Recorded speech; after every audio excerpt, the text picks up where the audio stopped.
Layered with sights unseen and grief yet to pass, the scream forced its way through the seams in the white wall, widening the cracks in the mortar until it found my unwilling ear. Again. I heard the crunching sound. The tearing and the screams jolted every atom in my body. My God. The screams, they tore a hole in my mind. The knotted pit in my belly expanded as the strange figure emerged from darkness, ran through the corridor with a crazed look in his eyes and panicked prance in his flight, only to give out in front of me. I was slow to move. Any steps taken in the moment were mindless, inspired by the single urge that pushed my body forward. To survive. Staring at me was half a face. Why did they seem so strange, yet so familiar? I knew once I got to the eyes. I knew him. I had seen them for an eternity, and I knew them well. His face had been intact, his body once whole. Not anymore. He lay on the singeing floor, bearing half a face and 2 bloody stumps where arms once went. I did it again. We were talking about the scream. The screaming continued like an unrelenting canine set on getting its owner's attention. I refused at first, tossing, turning, attempting to dampen the sound with a pillow, until I couldn't anymore. I woke. Living with a neighbor tormented by feverish nightmares was something I had gotten used to and somehow constantly needed to acclimatize to. I was awake now. Awake as I could be, after being forcefully ejected from sleep's embrace, that is. With puffy eyes, unable to differentiate between geometrical shapes, I stumbled out of the stone-cut bed and groped my way to the kitchenette by the side. With flailing hands, I felt my way around until they touched a cylindrical object that, in time, went under the faucet-shaped stump. The silence at the scream's trough was punctuated by a sloshing sound as the water made it into the cup and, after that, my throat. After my thirst was quenched, I ambled back to the bed and caught a glimpse at my alarm clock. 7:59, before laying down on the stiff foam. I wasn't thirsty anymore. Lucas had finally stopped screaming. All was right with the world, I said to myself as I closed my eyes to walk back into sleep's embrace. Shit. It wasn't meant to be. The memory of the Esther flooded my mind as I sprung up to a sitting position. I whisked the alarm clock from the makeshift stool, shook my eyes, and peered through the misty fog of sleep that clouded my gaze. I looked at it, and looking back at me were the broken and dotted lines of the segmented clock. 9 a.m. Shit. Making an unpleasant sound that was a cross between a growl and a sigh, I leaped up and allowed my feet to take me away from the bed. The shower was brief. All showers were quick in this apartment. Every surface in the bathroom was covered in dirt, making it hard to decide what was what. The dirt-brown porcelain tub had lost any trace of its original color. It was a sight that fostered uneasiness. Where was I? Yes. My bath was a quick one. It wasn't really one in retrospect. A bath, that is. But it was enough to wash away whatever odor I dragged home the day before. Done with the shower, I rechecked the clock. The hour was halfway from turning double digits. I put on my clothes, grabbed my jacket, sped through the door, and past the dysfunctional elevator. I burst out of the building and into the car, not before unhooking my jacket, which had been caught by a stray rusty metal on the side of the door. It took 2 forceful yanks before the car door obliged my request to close. Shortly after that, I began driving to the NASA compound. At least, I would have begun if the road in front of me wasn't a stockpot of cars. Living in this part of town was a nightmare, and it would probably get even more nightmarish due to the new construction. a neighbor for an alarm clock, a road that was never traffic-free. Why didn't I leave? Why didn't I move, you might ask? I had no choice. One word, 5 letters. Money. Coming out on the other side of the stew took a steaming amount of time, but after I did, I steered my car into the fast lane and continued my path to the compound. I worked at the Paladin paper, and working there, I was told, was an achievement rivaled by none. Writing for the Paladin was envy-inspiring. The journalists there were the frontline defense against issues that plagued society. In the words of the editor-in-chief, the Paladin was she emphasized apothecary that proffered remedy to society's ills. In retrospect, the metaphor had been apt. The paper had once been held as a gold standard, but apothecaries had long been phased out. Although I'd been at the Paladin for 4 years, I offered notice. I couldn't do all that work for peanuts anymore. Not that there was anything anyone could do to help it, as everyone in the paper earned peanuts too. I didn't want to be an apothecary anymore. I wanted to be a doctor. Or was that a pharmacist or a I can't remember. According to Lori, the good people at NASA who deemed it fit to interrupt what had been meant to be my time of rest had invited the press to cover what they termed the greatest invention.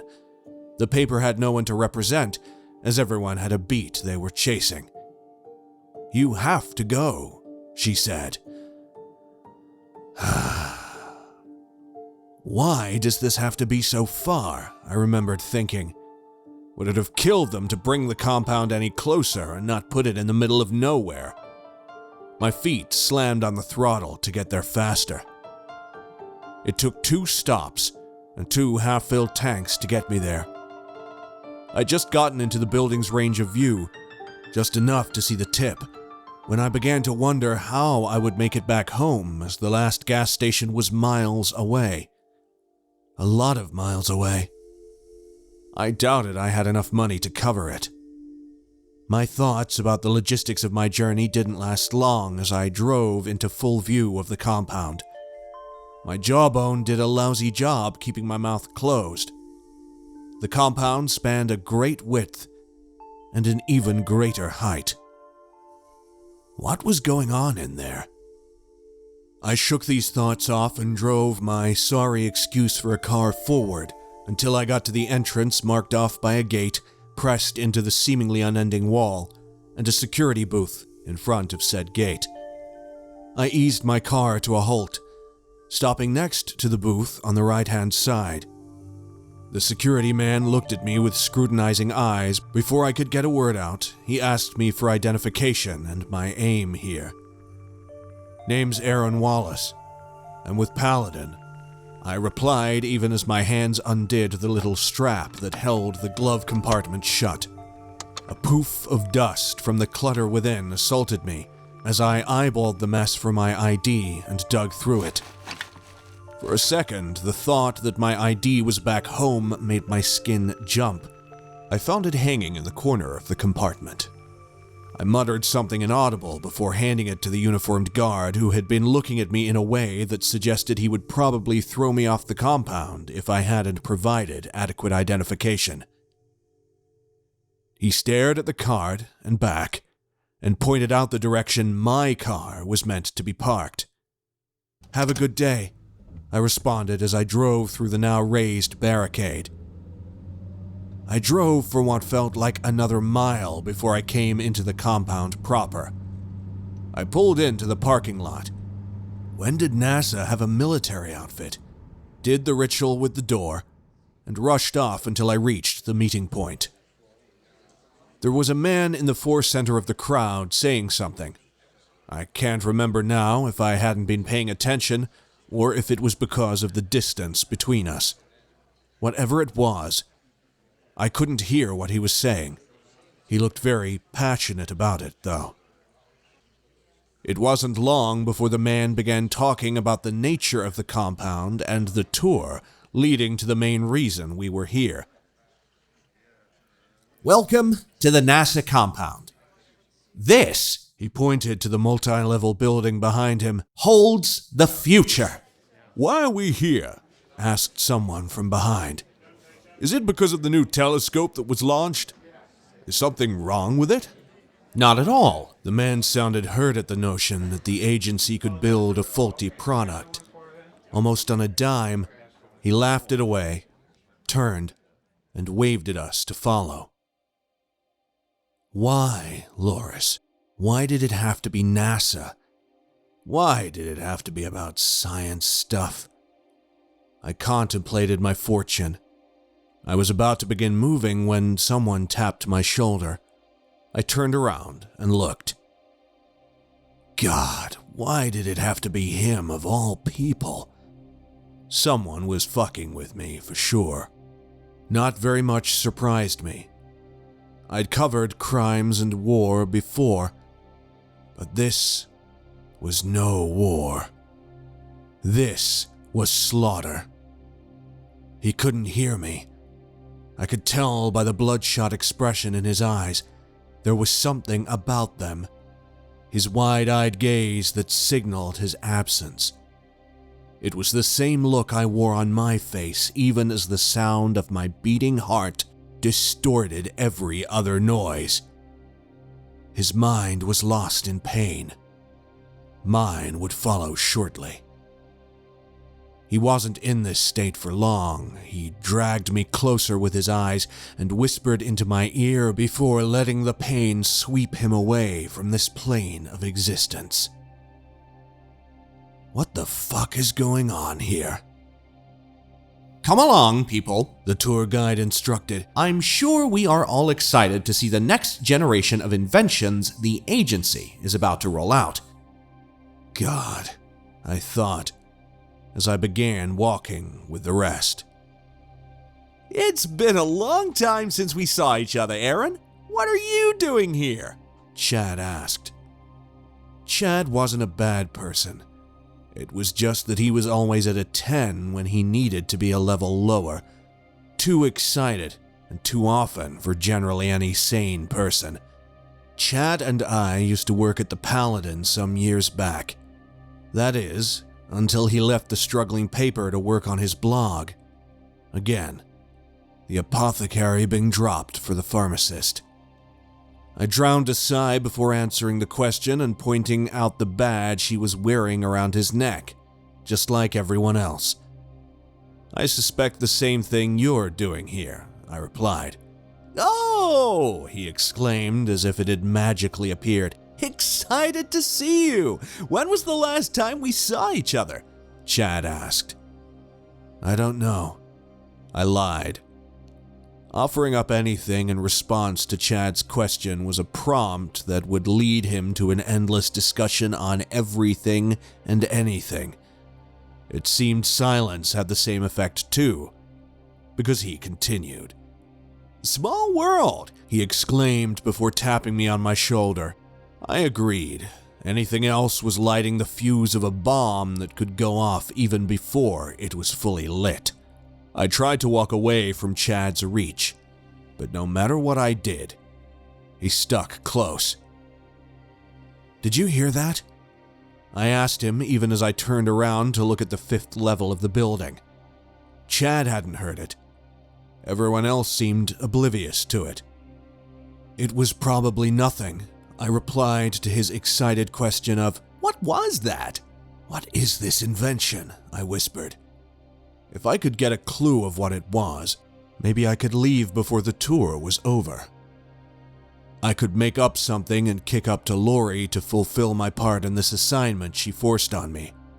But even as I contemplated the option, I knew no such thing could happen. We were barely on the 6th floor when Chad stopped me in my tracks by way of shoving his hand to my chest and pointing to the side with the other. We don't want to end up like them, he said, holding one hand to cover his mouth and the other pointing at the body by the side of the wall. It had been slashed into two, with the contents of its torso spewing out across the hallway.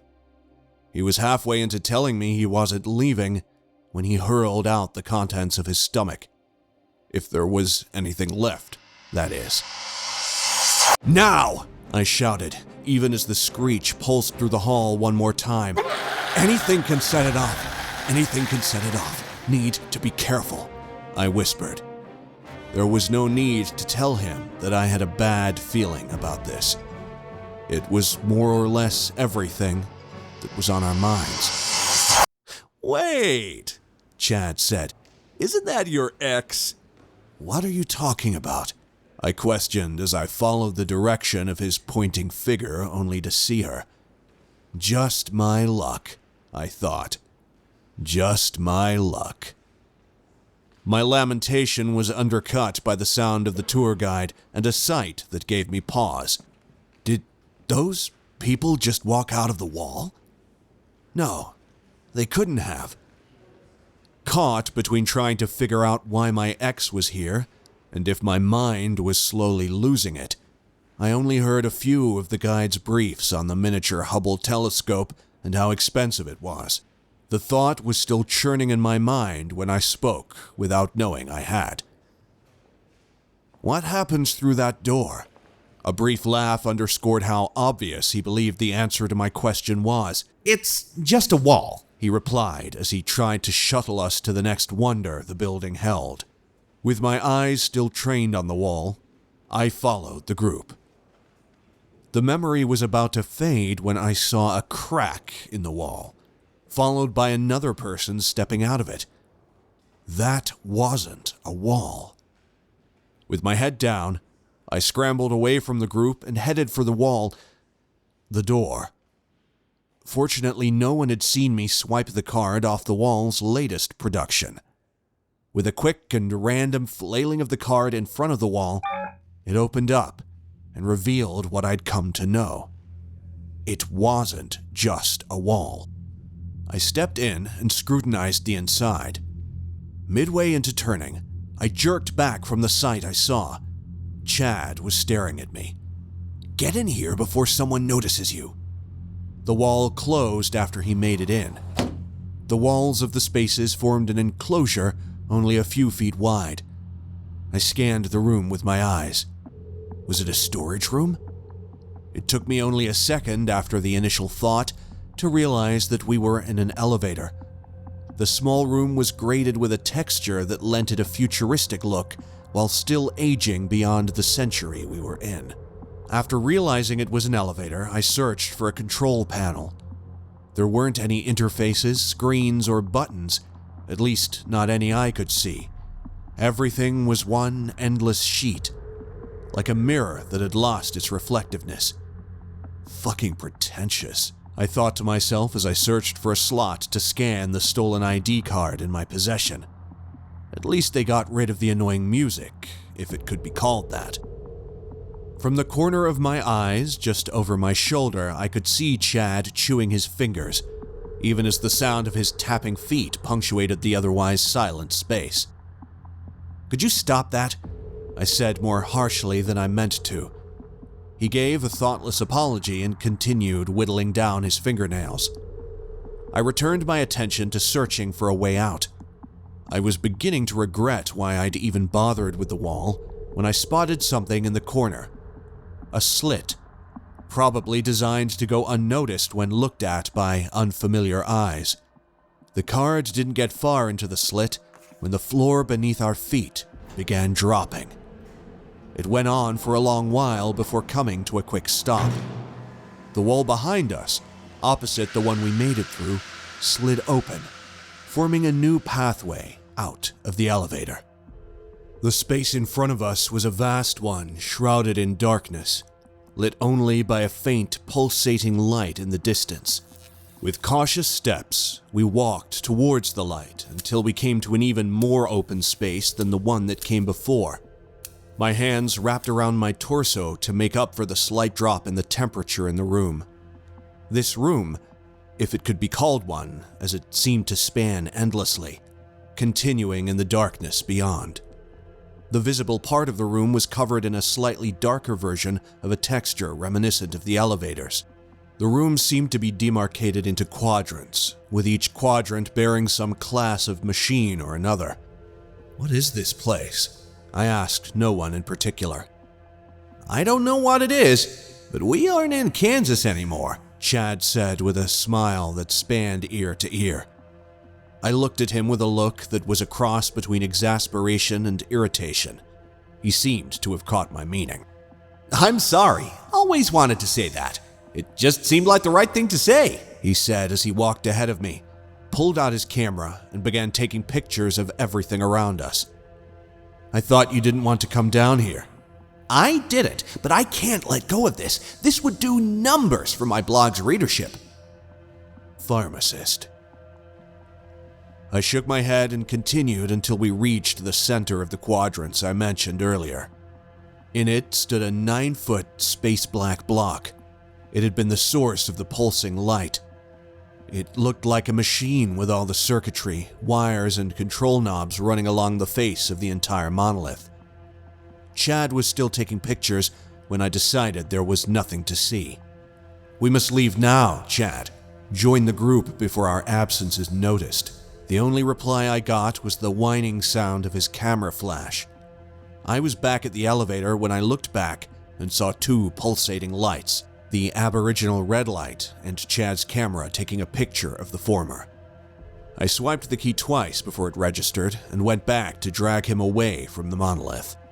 "Wait, I need a few more from different angles," he yelled. I was still tugging at him when he tripped on something, causing us to fall. Our fall must have done something, because not a minute after we fell did the alarms begin whining. Shit. There was no way we were going to be caught here. I was pulling him when he tripped on something else and fell again. I helped him up and rushed to the elevator. Halfway to the elevator, a disembodied voice began talking through speakers above the room. "Pod compromised." Pod compromised. We got into the elevator. I waved the cart around and began our ascent, even as I muttered inaudible distressors. Beyond the blaring alarm and the seemingly disconnected voice from the PA, I heard it. I was still contemplating our situation when the elevator came to an abrupt stop, throwing us into the air and back to the floor. The elevator whine died down, even as the lights went off. "Pod compromised. This is no need to panic. Begin evacuation to the southern part of the compound. Teams are on their way." "We need to make it out of here before they find us," I said as I brought my phone and put on the torch. "We should just sit tight and wait for them," Chad refuted. "How do you explain us being in an elevator that isn't supposed to exist?" I tried to keep control of my pitch. "What do you suggest? I don't think swiping the card as you're doing will work." Even though I gave him a murderous glare, I knew he was right. We'd have to make it out another way. I looked around, and I figured out our way out. After climbing through the escape hatch and through the door, Chad and I emerged on the floor labeled -6. My temporary disbelief that we were underground was undercut by the chaos that filled the halls. 3. "The place really went to hell quickly," he said as I turned my head. I had to admit, he was right. The powers must have gone out, killing the elevator. After roaming through the 5th hallway, I heard it. It sounded like the screech from my apartment, but this time mixed with continuous, explosive bursts, as if something was climbing up from beneath at a rapid rate. The voice came over the PA again. This time, I could have sworn, if I listened very closely, there was something behind the monotonous delivery of its warning. It sounded like fear. "Protocol 52 in effect," she said, even as the climbing sound got louder and closer.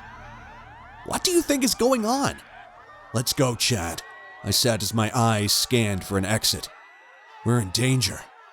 "You don't know that we're in harm's way," he replied. "You don't know that we aren't either, so if it's all the same with you, let's move," I shouted and began moving without checking to see if he was being followed. "They're shutting this place down," I started. They're going to incinerate it along with us if we don't make it out in time." "How do you know that?" he asked. How did I know that? I didn't. I couldn't have. We only rounded the first corner when we came to a sudden stop. Chad's teeth began chattering, even as several beams were pointed at us. Was this the end? I couldn't hear the sound anymore. I spent almost an eternity peering into the looming darkness behind the light beams pointing at us. I lifted my phone's torch and saw the beam's source. My heart dropped with relief even as the following sound made it go back up. "What are you doing in this area?" one of them shouted as he pointed his gun at us.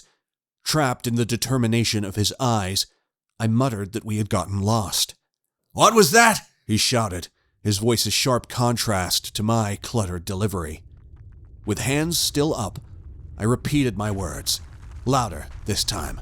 "Show me some identification," he said.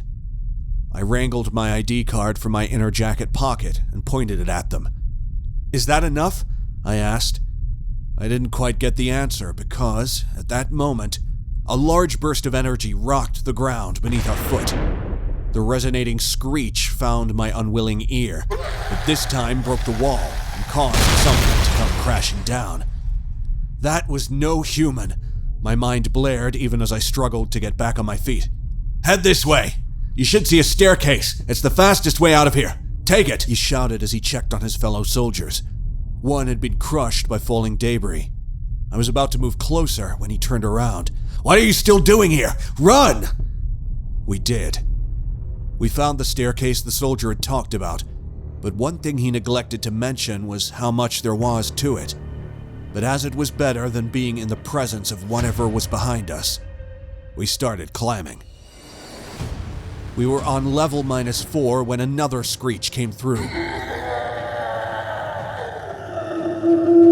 Like the last time, it tore the walls out, but this time it cut off the path forward. We tried to move some of the debris, but it was unmoving. I could feel the floor beneath us start to get hotter. The incineration had begun. "We need to make it out of here," Chad said, as if he thought he was Moses, and stating an obvious fact would make the river of stone part. "What do we do?" He turned and asked when there wasn't any great memory. "I don't know. Let me think. What did the soldier say when he sent us on our way, when he ordered us to move?" Chad looked at me for a quick minute before replying. I don't know. He said to take the staircase." "Yes, that's what he said, but not quite," I replied as I tried to think about it through my spiking heartbeat. "He said head up to the staircase. It's the fastest way out of here." "I bet there's another way." "Yes, the elevator," Chad replied shamelessly. "Not the elevator. It has to be something else." "Why do we need to go anywhere? We could just stay here until everything is over. No fuss." "No fuss? Did you hear the announcement over the PA? Can't you feel the heat?" I asked, with half of my mind wondering if he wanted to die. "There is something loose in the building." "Our path off here is blocked, Aaron. What would you have us do?" "To the stairs on the other side," I ordered. I didn't tell him I was just taking a bet that a building of this size had more than one way to leave. My phone, just like the floor beneath us, was getting hotter. The air in the corridor now smelled like the onstage of burning flesh. Chad had thrown up when we saw the first mutilated body. That hadn't been the last time, either. We were walking through the corridor after sighting the man that had been cut into two when it happened. Another noise beset the silent corridor after the pulsating screech had passed. I wanted to run like Chad, but I couldn't. I remained rooted to the spot. The handless man ran down the corridor and fell in front of me, and he whispered something that caused my stomach to churn. "It's coming." I walked up with a head full of static hum and ears full of siren noise, and began walking slowly at first, but faster as the seconds dropped.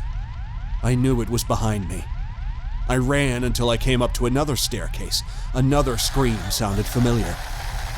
I walked up to level -3 until I couldn't anymore, as it had been closed off. Reminded by the silence that Chad was no longer here, I had to make it out, and it had to be through this vent. There was no other way. I scrambled it. Mid-crawl, I looked out of a hole on the right and saw the creature responsible for all the suffering. Beneath me, I saw a 10-foot-tall, bulky frame with slimy skin. I swallowed my scream and crawled forward slowly. Shit. I was almost out of the vent when I caught sight of one of its tails. There was a head, disconnected from its body, hanging on it. Chad. The sound that came from my lips was all it needed to know I was there. It turned and looked into my eyes. I was trapped again in the vent, and its eyes. There was something in it.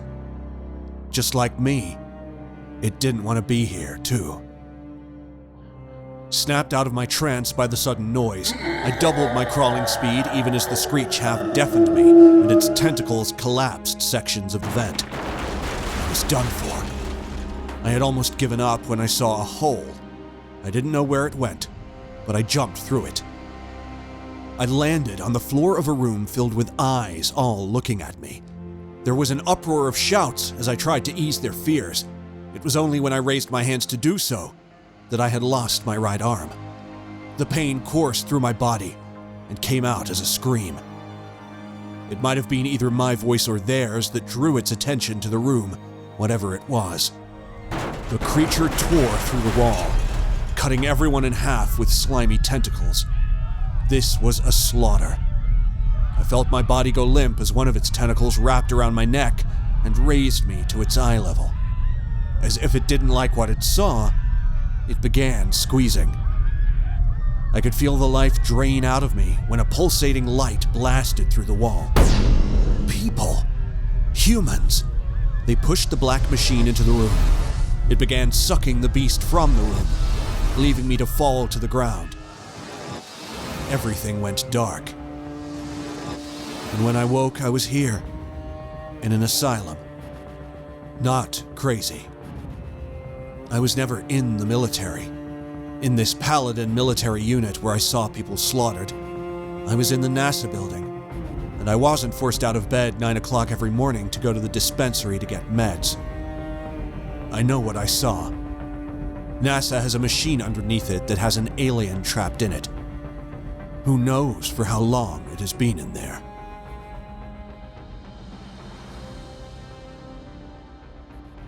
Hey, sci-fi horror fans. It's Thomas. You get the idea. Thanks for listening. If you enjoyed this story, make sure to give it a thumbs up. Also, if you'd like to become an official member of our channel, you can do so by clicking on the join button. Memberships start at only $5. Craving for another scary story? Click on that video on your screen, recommended only for you by YouTube. Until next time, and remember, stay cosmic. I stared up into the bright light, smiling from ear to ear. The door clanked and the security droid stepped forward. The droid asked, "Welcome, Miss R. Rockfort. Please present your ID card." I lifted the ID card hanging around my neck. The droid's red eyes glossed over it and beamed into the ID surface with its retinal scanner. After a resounding beep, the droid turned toward me and said, "You are cleared to go, Miss R. Rockfort." "Thank you," I said. I walked past the security and into the compound.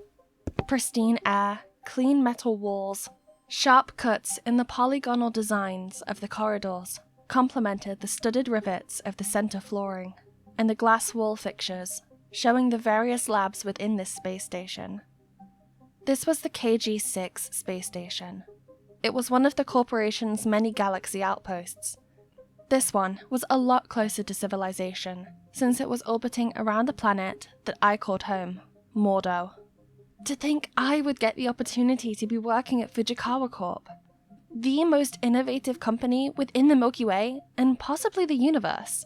The moaning of someone drew my attention to the bed being rolled toward me, with droids moving with it. On that bed was a man, shivering under a reddened-smeared sheet, like a frigid cold gripped his body. But that wasn't what was plaguing him.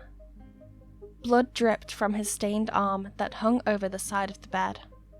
My throat bloated with sickness as I looked up and avoided looking at the man as he passed me in the hall. Yes, and sometimes in any dedicated scientific pursuit of discovery, danger was expected, of course. I wasn't scared, and I was determined to prove my worth and eventually get an opportunity to show my talent. And who better to do it with than Fujikawa? Fujikawa was the company that revolutionized space travel, and as such got first mover privileges that enabled them to take much control over the development of many colonies Earth settled in. Many companies came after, but Fujikawa was the first, and as the leader in the universe for anything related to space exploration, ship construction, space mining, and viral serum research among many others. The competition to get into the company was tight, but I achieved it, and definitely was going to shine as the new biological engineer within their ranks. For me, I was here because of my speciality in the ecology of animals, so my primary role was to oversee what they called the Living Garden. This was a self-contained center holding creatures from different alien planets. I've only been here a week now, and I've only seen a glimpse of the Living Garden from the viewing platform. So I have been working mostly in the analytics room with the other young interns at the company. Hopefully, in time, I can get the trust of my coworkers and supervisor to be allowed to interact with the many creatures. I reached within my department and quickly changed all of my clothing to the sanitary work garbs we were supposed to wear, and the specifics of wearing them.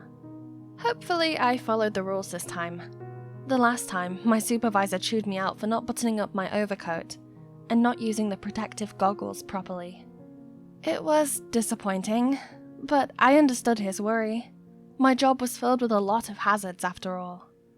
Once I walked into the main transition area, which was empty outside of the janitor, Mr. Smith stomped into the area, and already I started sweating. Rockford, you're late. Mr. Smith said. This was Smith. He was my supervisor, and technically the most hated person within the bioweaponry division. Yes, this was the division I was working under. The Living Garden, though it contained a lot of wonderful and interesting creatures, those living creatures were also the most dangerous, and this division was in charge of not only monitoring them, but also learning from their biological makeup in order to not only make weapons, but also to produce defensive measures against them. Our efforts to conquer and colonize the universe didn't come without hiccups or resistance. Many of these creatures were aliens to us, and naturally put up a fight against any attempt to colonize their planets. We may have won, but that didn't mean that these aliens were defeated. I replied, "Sorry sir, the shuttle had some technical difficulties on its lift." I told you that it would be better if you actually lived inside the space station rather than be taking a shuttle to work twice a week, he said. I was going to be here for the next 72 hours, so it was going to be a long haul for sure. I'm still thinking about it. Sleeping away from home still feels weird to me. Mr. Smith's eyebrows raised before he frowned. Think of it this way. It depends on how badly you want to prove your dedication to the company. If you're sleeping here, it's easy for you to get up in case of an emergency where you might be needed. One thing about this company is they like people that dedicate themselves to their work. You're too wishy-washy. You've got to go with it. Be flexible. Just my advice. I nodded my head and said, "Understood, sir." That emergency came quicker than I thought, though, Mr. Smith said. Oh, I am glad you understand, because I have a proposition for you. I said, "Yes, what is it, sir?" I was looking at your CV and it annotated that you used to work at the Defense Department on Earth, yes? I raised my head in pride. Yes, I used to work in the Anti-Biological Warfare Initiative and received great praise from my superiors for my report on the rage virus. Yes, we know, Rockford. That's why we hired you. but I'm more interested in your expertise with your study of the Azimuth. Azimuth. It was a creature that human explorers encountered in 2452. 30 years ago, the horrors that creature crafted in the minds of human marines and explorers back then is still fresh in people's minds through the stories that have been told of that creature's brutality and efficient killing ability. I nodded my head. Yes, I've studied them. It is from their planet that the rage virus originates from. Those creatures are immune to it. Well, your work on the virus is nice and all. It's time for you to study the thing that makes the virus seem tame. Recently, we've become understaffed in the Azimuth environment of the Living Garden, where those aliens are housed. Since you have some experience with them, we would like for you to help with the workload. Pictures and diagrams are all I've ever seen of that creature. But this was the first time I was going to be able to see an Azimuth right in my face. This was something that I wanted to do, but the opportunity was dropped in my lap a little too quickly, so I was apprehensive for sure. I said, "So I'm going to be studying the Azimuth?" Smith must have detected my fear and said, Don't worry, there's other experienced members there. We just need somebody to do a round of tests on our aliens and assist the others. Just follow their lead. I became more confident and nodded my head in affirmation. Right. Taking my stuff, I took the elevator down to the living garden. It was so huge, for it was one of the things that you can see from the upper platform. But once I was level with the high walls and 80-foot cages, I felt small and insignificant. A droid came to my assistance and escorted me to the living garden's work platform. It was a series of self-contained labs circling the glass dome that held the creatures within. We walked the large passageway around the tall curve of the dome, covering the huge land of grass, lakes, trees, and earth. Many of them were separated by high walls, cutting through the huge landscape sitting within the center of the space station. All of these environments were created for each specific creature. So, some were normal, like my planet, and Earth, with grass and artificial rivers running along the sandstone. While some were harsh, with lava spewing out onto the dark, glass-like stone, with Gothic-shaped hills carved out of the land. I was ushered into a connecting room. 2 men were already inside and chuckling amongst each other. A series of beeps came from the droid, and they both looked up in surprise. One of the men said, "Oh, thought it was His Royal Highness." Who was the Royal Highness? As much as I wanted to ask, both of the men already started walking away. The droid spoke. Smith has stationed a new person, Miss Rockfort, to this unit. The 2 men kept walking and didn't turn around. I guess they didn't want to talk. Still, that was rude.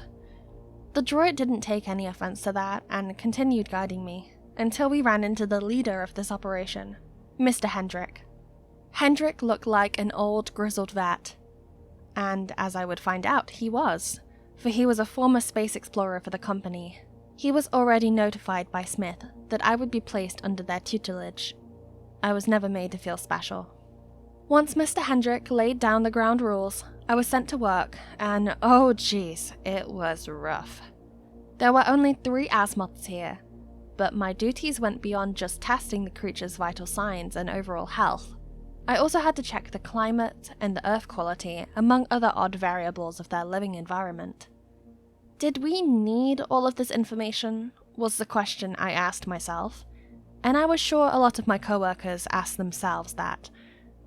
I didn't ask too many questions after a while, mostly because people didn't want to answer them. Many of the people here were rude and expected me to learn on my own, thinking the answers were obvious enough. That wasn't very helpful to me, but I grit my teeth and focused on my work. After a few days, Clifton was back on duty, because he was suspended when I first came in. He talked to me, and was way more sociable than the others. It made me wonder why he was suspended. Anyways, today I was taking blood samples from each of the Azimuth. Opening the secured flap, I pierced the needle into the Azimuth's red-skinned arm that was extended to me. A hard, transparent wall, coursed with metal vines, separated us from them. The Azimuths were short and had speckles from their upper arms to the bottom of their jawline. Their cat-like eyes were very direct when they looked at me, or any of the other members, but overall they were docile. It was weird for me, because their reputation was truly something of legend, so I expected them to be wild beasts. I guess the written portrayals were a bit exaggerated. One thing that was not exaggerated was their speed. They moved fast, and could extend their claws to be even more deadly. You got the blood, Rihanna? Clifton asked when he came around. I drew the blood and snapped the side of the cylinder. Yep, got it.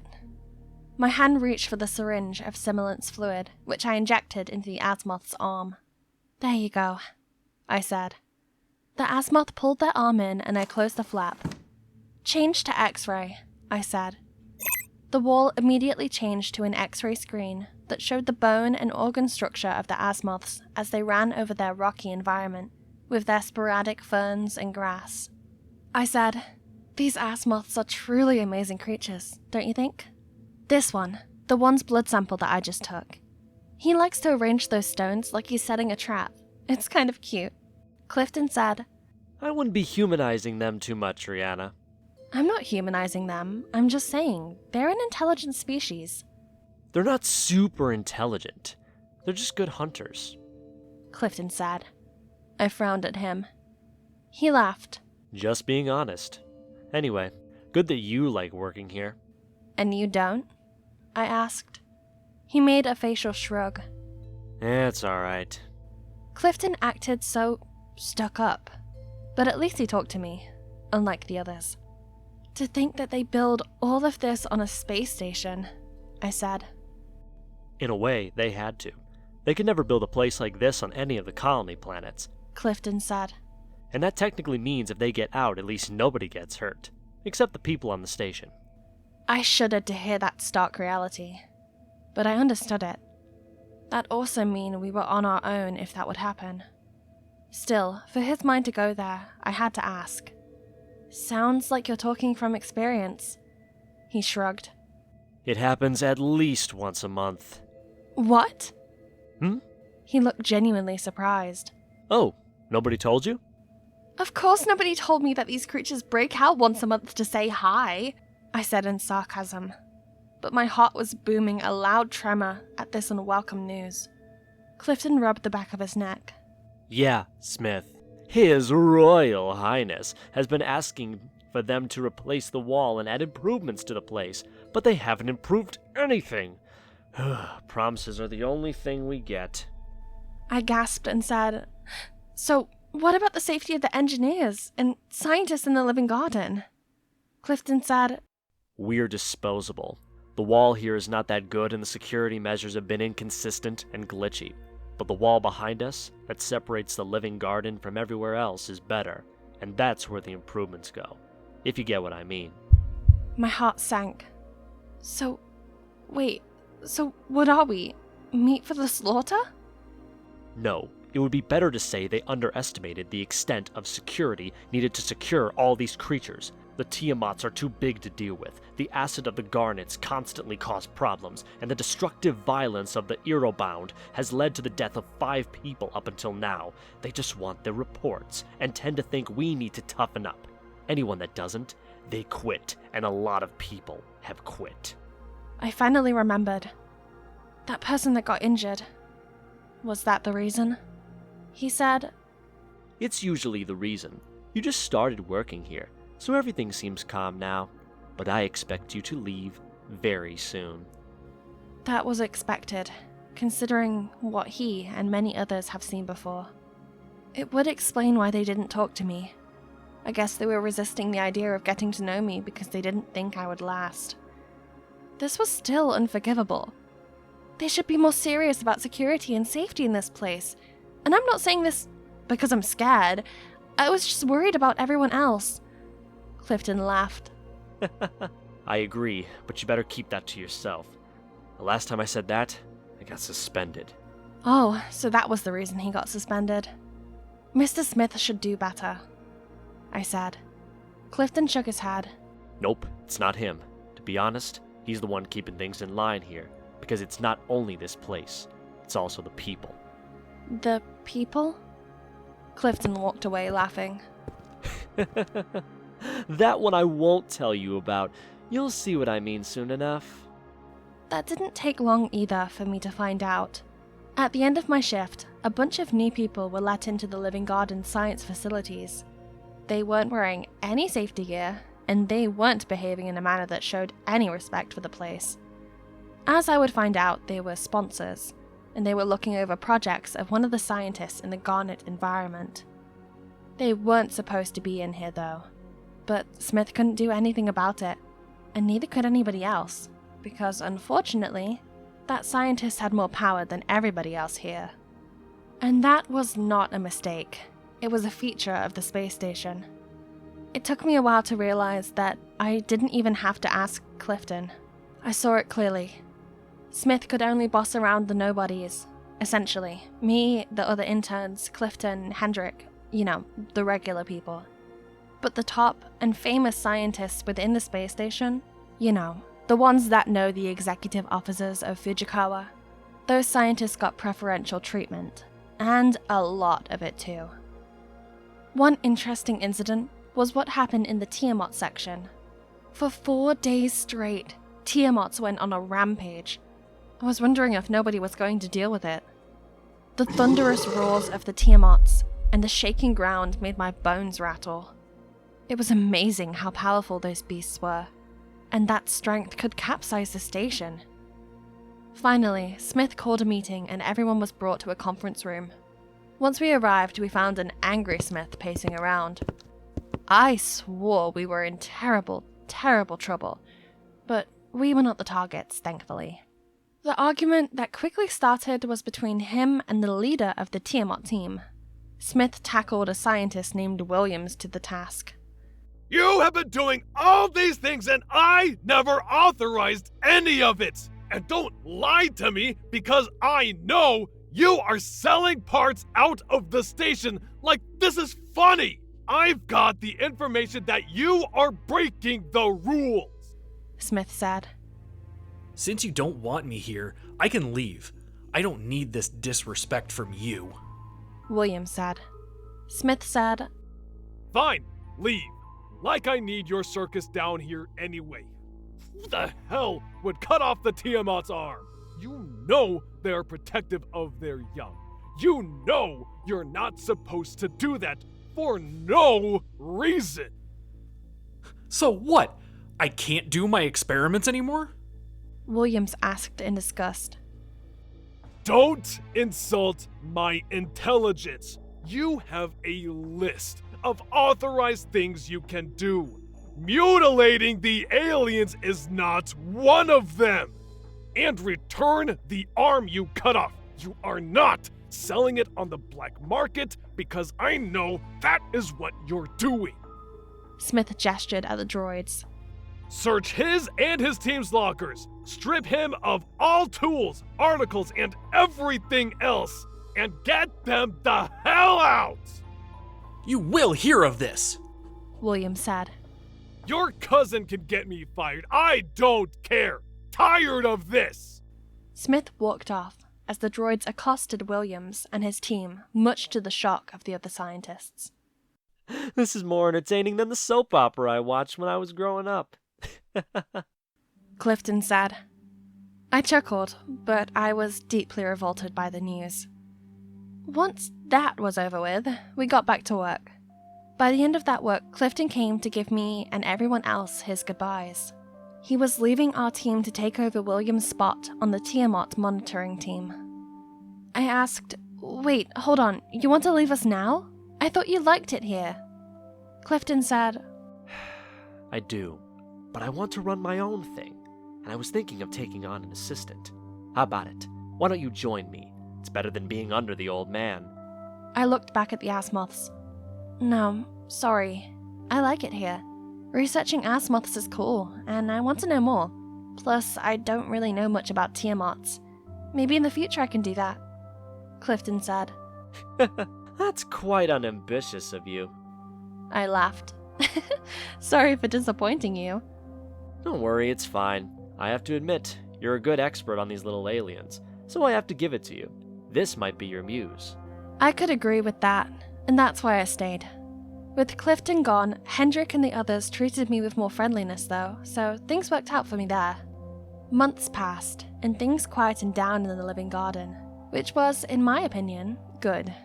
There was tomfoolery now and then, but at least there weren't any breaches.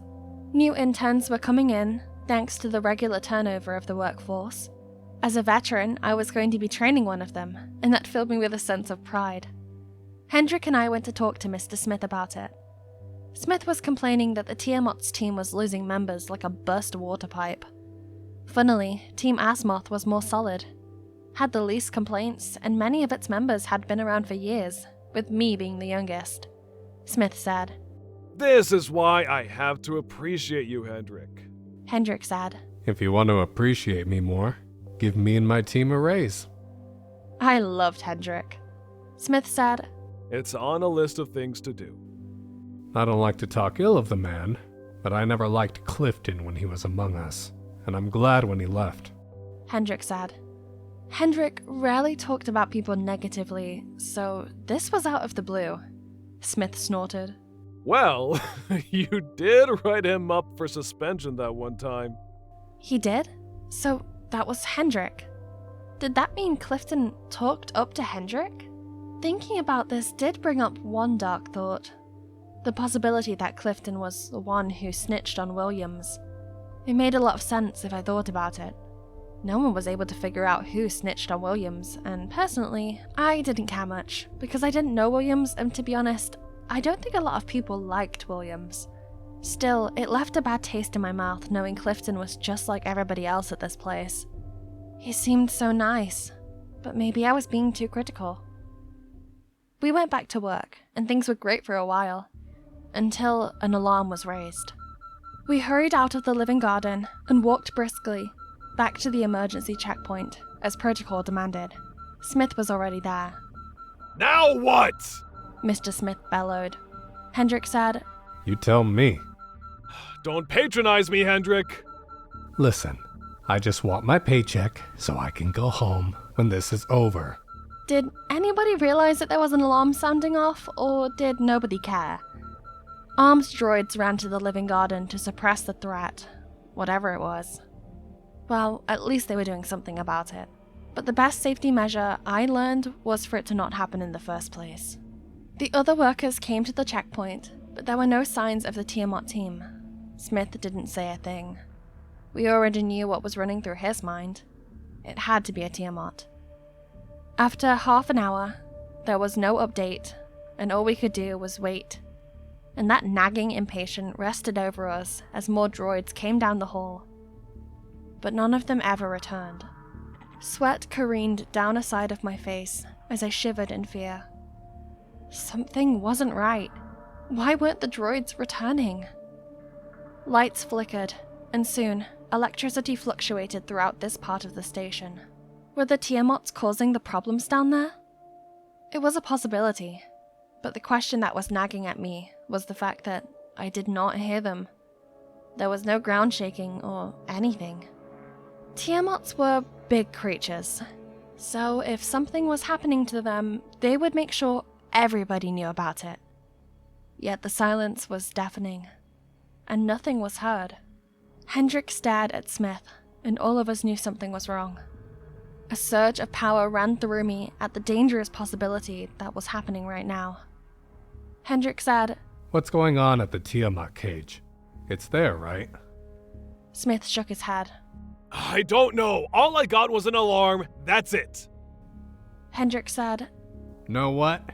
Ben, Lennon, grab some protective gear. Tired of this stupidity. Rihanna, turn off the access corridor for the Tiamats, so we can have them in the open. I went to lock down the switch. After that, I went to meet up with Hendrik and the rest of his crew.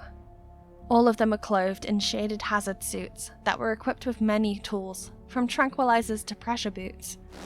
I had to be suited up, and the helmet was suffocating. but it was to protect me from the dangerous air content of the environment. They gave me a magnet scanner to measure the Earth's tremors. Since the Tiamat's environment was a huge, grassy savanna, finding them was never a problem with their size. It was trying to take down those behemoths. So, Hendrik and the others carried tranquilizer guns. They were built for shooting from a long distance. I was confused about using the scanner, but Hendrik had a hunch. We walked back into the living garden and found the fluctuating lighting got worse the closer we got. My heart was pumping, so I decided to talk to distract my mind. What do you think might be causing the lights to flicker? I don't even know. Hendrik said. You got the floodlight, yeah? I said, I have it. If anything, I'll be ready. You better not lose your rocker and get scared. Come on, Hendrik, I'm tougher than that. Hendrik smirked. If you say so. Once we reached it, I had to turn on the lights as we manually opened the gates to their environment. The electricity within the living garden was badly underpowered. As much as I wanted to ask if the living garden needed to be powered to be functional, I could see the fear on my comrades' faces. They've been here longer. They probably knew this was not a good thing. A horn sounded off in my ears before the crackling voice of Smith came over the helmet speakers. Hendrik, you there? Hendrik said, I hear you. You figured out what was going on? I don't know, and none of the droids are responding. Smith said. Hendrik glanced around at us with somber looks before saying, Listen, you need to call an evac out of the station.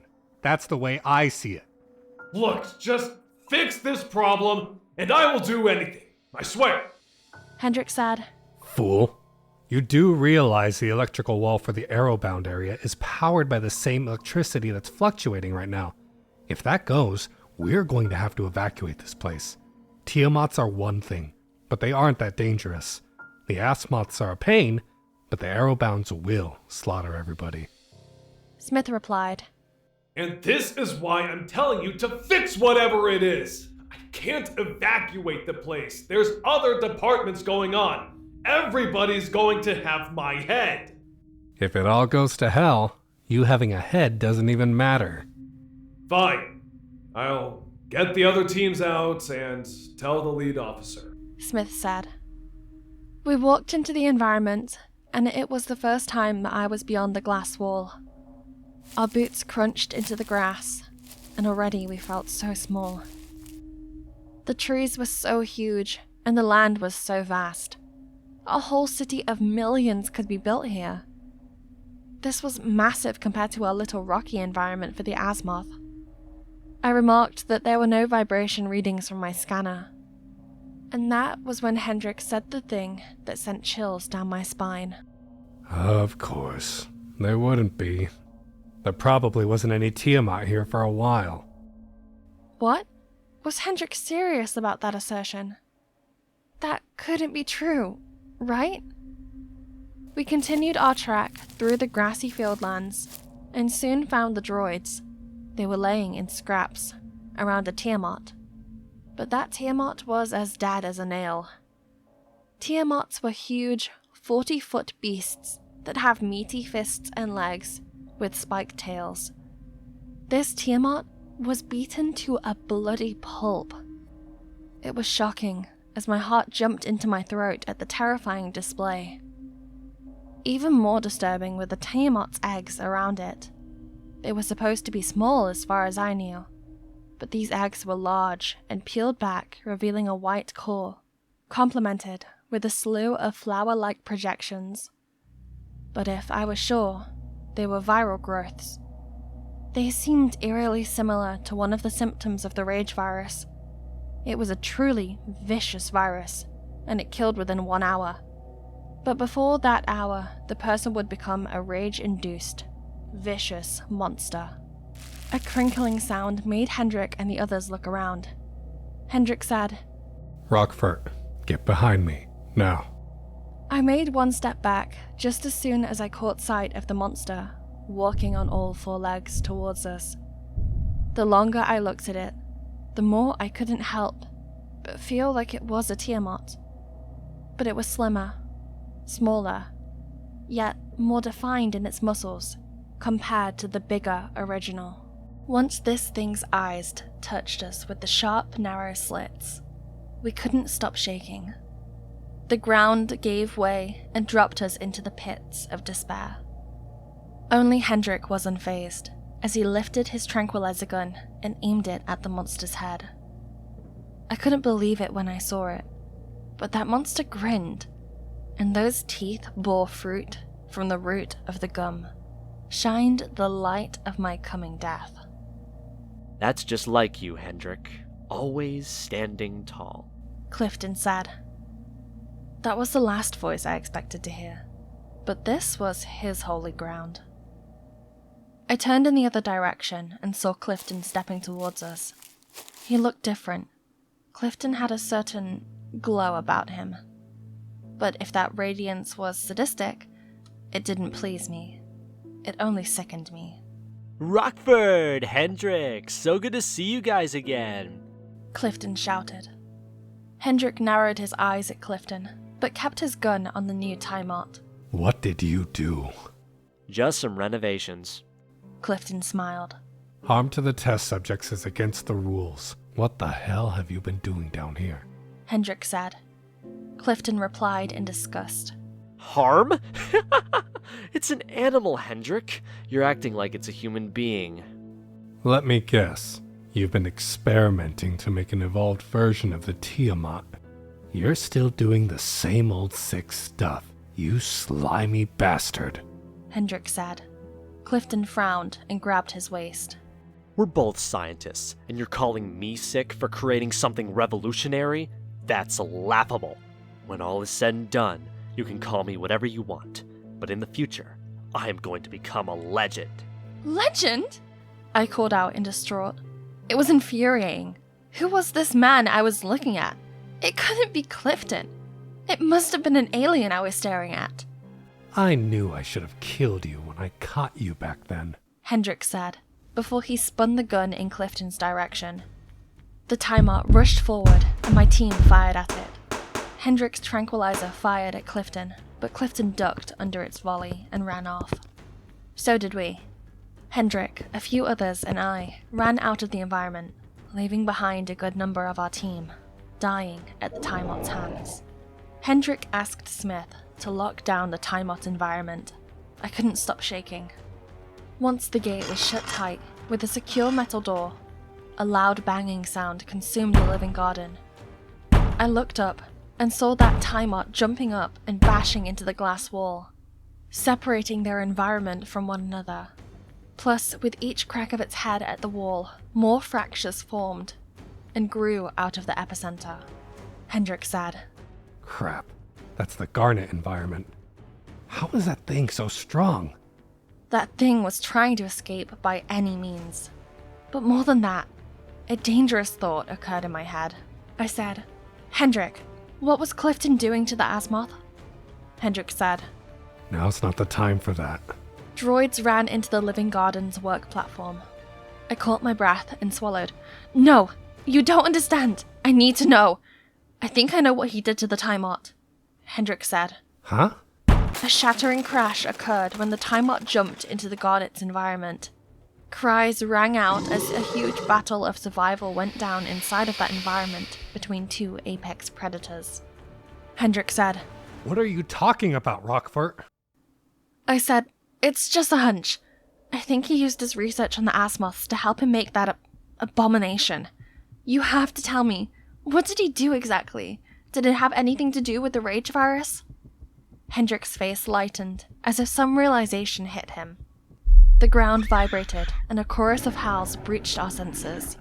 Dying Garnets were not the way I wanted to spend my weekends. Lights flickered again, as armed droids ran down to the Garnet environment, determined to stop that mad beast. Smith's voice came out of their helmets. You guys need to evacuate now! Listen, forget it! I'm shutting the living garden down! Get out now! Make it quick before they arrive! What about the Azimuths and the other creatures? Even Clifton would be stuck inside, but I cared little for his ass right now. Hendrik said. All right. You heard the man. Let's go. Move it! We left the platform and tried to go into the next section, but all the doors were locked and refusing our ID cards. Hendrik called for Smith. He said, I have been superseded in my command. The droids are trying to lock us in. I'm gonna die. I asked, why?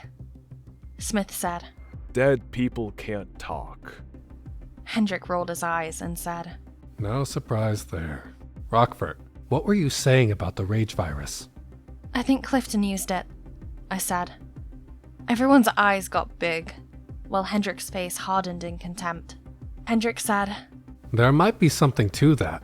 That bastard Clifton was trying to do something to the Azimuths. Not even sure what it was. I don't even really care about those little aliens. But something just told me, let me check this out. I was right. I caught him with vials of rage virus on his person. Rage virus was such a dangerous virus. It was irresponsible to have it outside of its containment. Besides that, there was no need to use the rage virus on Azimuths. They were immune, unless my hunch was true. A loud series of cries rang out in the distance as the loud thumping of broken walls descended into the shaking floor.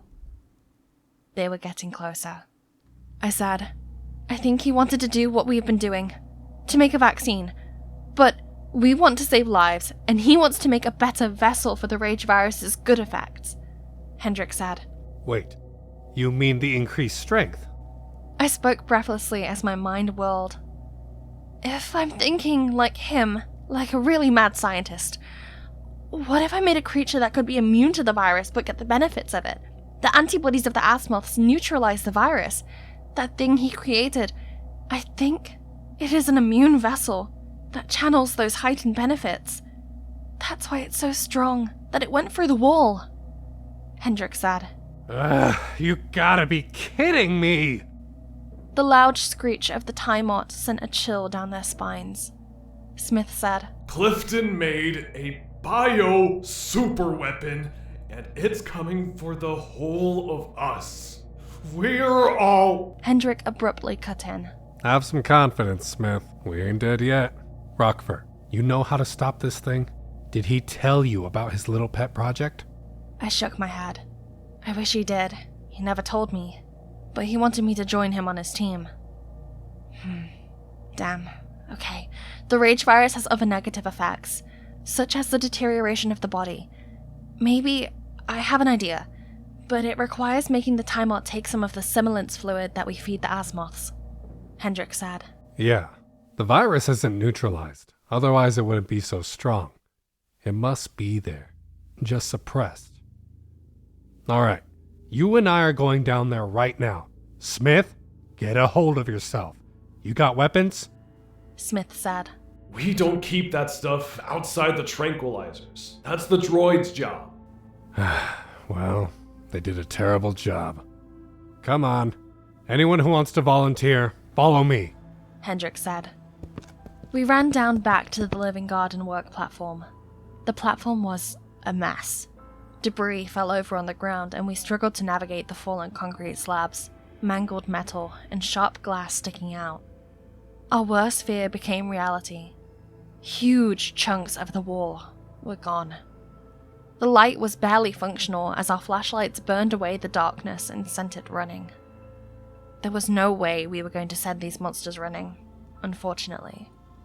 As Hendrik and I took up each of the guns that the destroyed droids dropped, we went down to the platform, hoping not to run into anything. Our best wishes weren't always going to go as planned, for a huge error-bound slid into the passageway haphazardly and blocked our path. Hendrik put his finger to his lips and waved his arms erratically to make sure we made not one sound. As a former explorer, he already knew. Either way, I was too frozen to even think. What was left of my heart was an empty husk as I stood there. After hitting the wall, the error-bound stood up, 8 feet tall, in its dirty yellow fur, from the breakage of the wall, with 4 muscular arms. But it had no eyes. It never needed any with its amazing hearing. The error-bound spun its head in our direction, and then immediately got punched by the Timot. Run! Hendrik said. He didn't need to tell us twice. We ran behind him and got swept up in the terror that gnawed at our sanity. The arm of the error-bound swung over my ducked head as it grasped the timeout and swung it into the environment wall, shattering the glass in a loud crash. I couldn't catch my breath as everything passed around me so fast. The crashing sounds behind us consumed our minds and made them chaotic and distraught. Hissing made my skin crawl, for there was something close. It creeped us out, and I was struggling to keep my head from snapping at each sound in the darkness that we couldn't reveal. A block of mangled metal dropped behind Hendrik and separated us from him. We screeched to a heart-thumping stop, and my eyes instinctively went up. That was when I saw those familiar tales of the infamous Garnet, a four-legged, stained black creature whose sweat-bubbling acid would melt through the hulls of this ship if it wasn't diluted by its water-heavy environment. It crawled towards us from the roof it made its canvas. I stiffened in fright as my other comrades fired off their guns for the Garnet to spin back into the darkness. The Garnet swept behind the huge metal chunk and rushed one of my team members. He screamed as the Garnet snapped him in half. Rockfort, move! Now! Hendrik advanced with the gun aimed, but hopelessness gripped my body to the spot. Even if I could move, the roof was melting and breaking apart as the Garnet's acid burned into the metal, with a hunger to devour everything. As the Garnet swung one of its tails at another person, sending them flying, the Garnet hissed as it prowled towards me. I finally was able to get my legs to work and stepped back. The Garnet showed its sharp teeth and was about to lunge at me when a figure hit the Garnet in the head. We were shocked as we watched the Garnet whip around in unbridled fright as an Azimuth clawed at the Garnet's head. The Garnet tried throwing off the Azimuth, but the Azimuth swung under the beast's large frame and pummeled it over in a fierce barrage of its claws. I gasped as another Azimuth passed right beside me. They weren't attacking us from what I could see. They were waiting on us. One of them looked up at me and made hand gestures as if it wanted food. At least, that was what he would do any time he was hungry. One of the team members raised their gun at the Azimuth. I waved my hand and put myself in the way. Wait! They paused, and I crouched to the Azimuth's height. Our eyes connected for a moment, and I understood it. Azimuths were dangerous, but at heart were still social creatures. Our period with them had built a kinship even if we did keep them in cages. We were the only friends they had known outside of themselves. The Azimuth that killed the Garnet came over with its arms caked in blood. It looked up at me and made a comforting sound as if waiting on me. They really like you, huh? Hendrik asked. I shuddered and smiled. I guess. Hendrik sobered up and said, This is all heartwarming and all, but we have little time.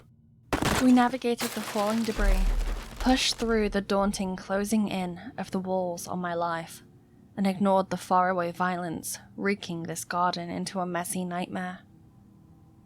We finally reached our section and found the simulants fluid. The simulants fluid was a compound we created that is used to break down the rage virus within a carrier's body. Azimuths can still carry the disease even if they are unaffected by it, so them taking it was always an option. But now it was our best way to combat this new monstrosity Clifton created. Hendrik pulled out the contained capsules of the tranquilizer from the gun and gestured for me to give him the fluid. He dumped the tranquilizer fluid and injected the simulants fluid into the capsules. A loud series of clamors and knocks ripped through the space station as the ground shook immensely. Was the station losing stability now? Hendrik said. We need to go. When we tracked back, we found the dead bodies of Erebhounds. And what was the worst was that the Timot created a huge canyon of destruction as we climbed over the many debris on our chase. Garnets stalled our advance when they attacked us, killing off everyone except me, Hendrik, and the Azimuths. It was getting dire, and the more we tried following the trail of destruction by that Timot, the more dead people we found. The Timot broke through the door and ravaged the blockage of droids before getting into the middle of the space station. It stomped down the main corridor, connecting most of the stations, and was crushing into each lab, as if to stamp its disapproval on each of them, for the fun of it. It's gonna be hell following this thing, Hendrik said. In front of us was more rubble, and it looked like a hurricane ripped through the station. There was no way we were going to be able to get through this in time to reach the Timot. I said, I say we check the elevators. It's faster, isn't it? Alarms were sounding off, and they became nothing more than an annoying buzz in my ears. If we don't do something about this, the whole space station was going to go down with us. Me, Hendrik, and the Azimuths jumped into an elevator and tried to get ahead of the rampaging Timot. We stepped out onto a landing from the other side of the station. People ran around us in their desire to escape. The droids fired into the Timot, but that monster cleaved through the droids like a knife through butter. Workers from behind the droids ran further into the space station. Hendrik aimed the gun and tried following the Timot, but after several seconds of him moving the gun around erratically, he pulled it down from his sight in frustration. Blast it! It won't stand still! I said, do we have to get closer? Hendrik said, There is no way I want to get near that thing. I won't get a shot off before it kills me. That was when I saw Clifton walking in behind the Timot. Clifton whistled and the Timot froze. That was amazing control. Clifton was a madman, but he was a smart enough madman to be able to have a leash on this monstrous beast. Hendrik raised his gun, but the Timot sensed the danger and rushed forward, claws extended. The swung claws stopped inches from hitting Hendrik, for an Azimuth jumped up and bashed the Timot's palm with its head. The Timot recoiled and threw a swipe of its hand into the incoming Azimuths. The Azimuths bashed into us and we rolled back in a disheveled heap. My back soared with biting pain. The chilling growl of the rising Timot caught us off guard as it stood tall over us. Clifton stepped closer and smiled. What is this? I lifted myself onto my elbow. The Azimuths growled as they stood their ground between us and the Timot. Clifton smirked and pushed his hands into his pockets. You got the Azimuths on your side. What is this? The gun, Hendrik said breathlessly. I looked around with a frightening twist of my neck. That was when I caught sight of the gun, several feet behind us. You know, I always wanted to know which is the top predator, but your little children can't fight my creation, Rockford. They're old news. Clifton said. The Azimuths were tired of his talking and tried rushing towards Clifton, only for the Timot to knock them into the ground, shaking as it stumbled up. I tumbled and hobbled towards the gun. The ferocious cries of the fighting drove me forward as I reached for the gun. My hand touched it as quickly as everything became dark around me. Drop, Rockford! Hendrik's voice guided me as I loosened up and my chest dropped on the gun. A rush of air swept over me as the Timot flew over my back and hit the wall of a lab across from me. That was way too close for comfort, and my eardrums pounded with the fierce beat of my frantic heart. I need to get up, now! An Azimuth lunged himself over me and clenched its fist as it stood before me. The Timot got up, peeling off the shards of metal wall and wires off its back and arms. My hand slipped under my torso and cupped the gun. After turning, I slid the gun along the ground behind me. Hendrik took up the gun, and as the Timot smacked the Azimuth aside, it rushed, and I rolled to avoid being stomped on. He fired syringe shots into the Timot's face. Timot swung his tail into Hendrik and sent his broken body flying. My breath hitched as I shivered in shock. Hendrik stopped moving next to two dead, blood-stained Azimuths. My eyes closed as my bones clattered from the horrible emotion. Tears flowed as my wet eyelids parted wide in puzzlement. The shadow over me was darkening my soul. I glanced up and saw the Timot glaring down at me like some evil entity. Clifton stepped over the crippled body of Hendrik. and those thuds of his boots against the floor reverberated through my mind. It was like I fell through the floor and into the depths, wherever they led. Rihanna, I'm glad you're okay. Clifton said. My lips parted as I choked on my rising anxiety, and it rumbled discontent through me. You can still join me, he said. I blinked and moved my head down as I pushed myself up on my hands and knees. My life could be saved, but this wasn't the way I wanted to go. I looked up and stared into his smiling face. Go to hell, I said.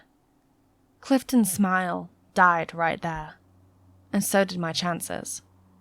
He said, You are a stupid girl, just like Hendrik. I replied, and you're a terrible person. Naive. If I didn't do it, someone else will. So does it matter? What kind of logic was that? I didn't get any time to even consider it, for I was lifted by the Timot and subsequently squeezed by its large, tightening fingers. My body bent and twisted in two as my hand smacked the Timot's hand in a desperate plea. I gasped as I lost my breath, and everything hurt. That hand released me, and that pain lifted off my body as I dropped hip first into the floor. When I looked up in shock, it was the Timot and the Azimuth, and they fought fiercely over my stilled body. No, I needed to move, so I rolled out of the way as the Timot stomped forward. The Azimuth clawed at its face. Blood splattered onto my clothes and the floor. They went at each other's necks, but the Azimuth caused the most damage. I positioned myself in a sitting posture and watched the Timot fighting back. But it was like a tired boxer, and the Azimuth was maneuvering around it with flair and speed. The fluid was destroying the rage virus, so it was losing its strength. With a crushing swipe of its claw, the Azimuth ripped out the throat of the Timot, but the Timot pounded its head into the Azimuth and broke the floor in. A tremor rippled through the floor and jump-started my heart. It was like a symphony as they laid there, caught in an embrace. Both of them were warriors, and died in the only respectful way a warrior died, in battle. Everything was gone. My mind bashed endlessly with a brutal tune. I groaned as I rolled onto my knees. Clifton's lips quivered in disbelief. I exhaled and steeled myself as the blood all over me made me want to throw up. Clifton said, What? No! It was perfect! How did I lose to that? I tried standing up, but my stomach lurched as the pain avenged me for thinking it was gone. Miss R. Rockfort? The voice of a droid called me.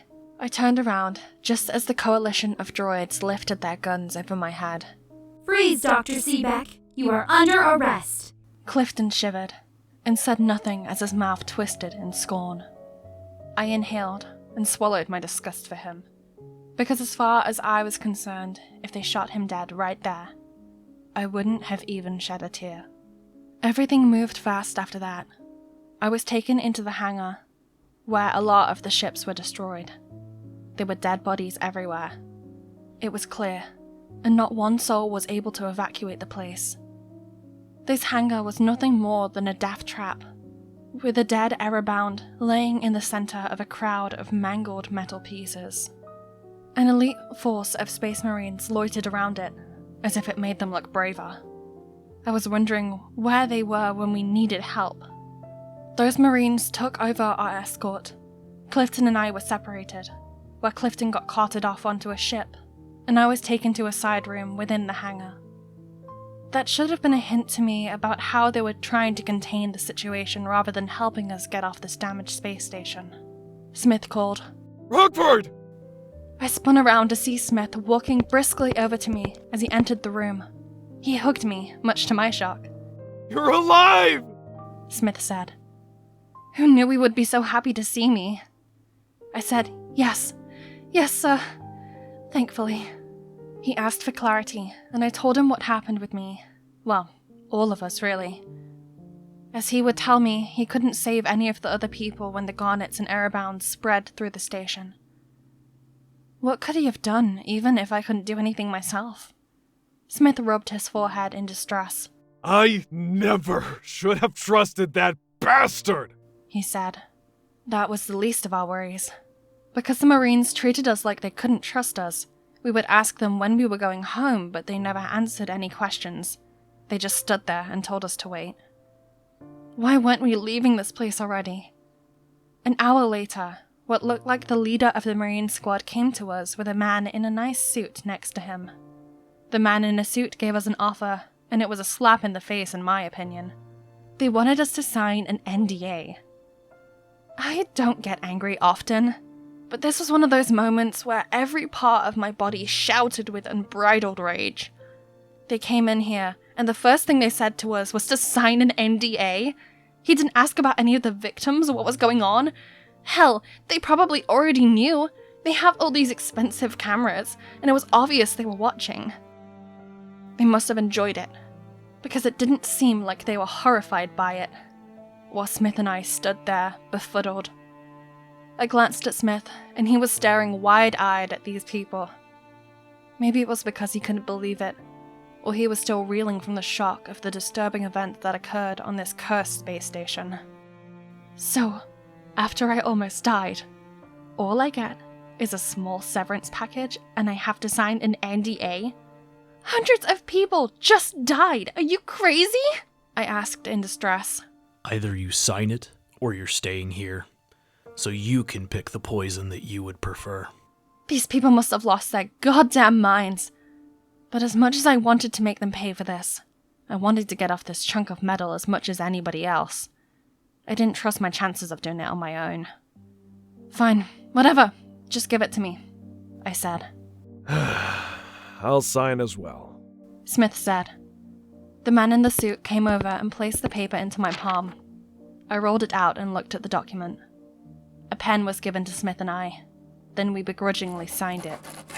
After that, the Marines escorted us to the waiting ship, where we were taken off the space station and into a holding center on another planet in another solar system.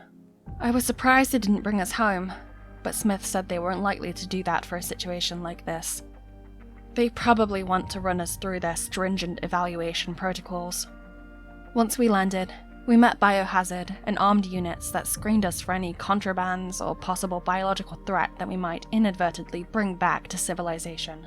And as if things couldn't get more infuriating, Smith and I were put through a 4-hour processing seminar, which came off as nothing more than brainwashing to me, where they went on about how great their company was and why it was important for us to keep a secret. Please. If they wanted me to keep a secret, it would have been easier to just give me a better position and a whole lot of money to buy me out. So, either way, they wanted to cut ties, because they didn't want to foot the bill, which was obvious by their small severance package. Or they thought if we lived, we could publicly absolve them of responsibility for this disaster. Their reputation was already in the pits of my mind, but they still wanted to sprinkle candy on it. I just wanted to go home. Once we were brought home, in a bit of a fanfare, I gave my statement, which was a bunch of lies and had my image all over the screens of many citizens all over the universe. The girl that survived a nest of monsters. People cared more about my survival than they cared about the people that died. It was surreal. But I had to hand it into the Fujikawa Corporation. They knew how to spin it into a positive fiasco. Of course, all those people were going to die, after all. The most dangerous creatures were there, so nobody was going to expect anybody to live. No one was going to think or assume that it was because of the company's bad practices. It was Fujikawa. They had a squeaky clean reputation before this, and even I thought they were squeaky clean, above board, and an exceptional organization. Girl, was I so wrong. So fucking wrong. All those exaggerated stories of conquest aided the brainwashing of the company in the public eye. Smith and my statement helped appease the governments. It made me sick to my stomach. But Fujikawa played this pretty damn well. Smith and I never saw each other again. It wouldn't be odd to believe that he went into hiding. So did I, for there was no way I was going to believe that they were going to leave us alone. We were useful for the moment, but once the confetti hit the floor and the news articles moved on to a new hot topic, we became liabilities, especially at our pay rate. I wasn't going to get snuffed out silently, that was for sure. They were incompetent to keep me alive, so I took advantage of it. Within 4 years, underground books that I wrote circulated about my experiences with the corporation and the worst day of my life.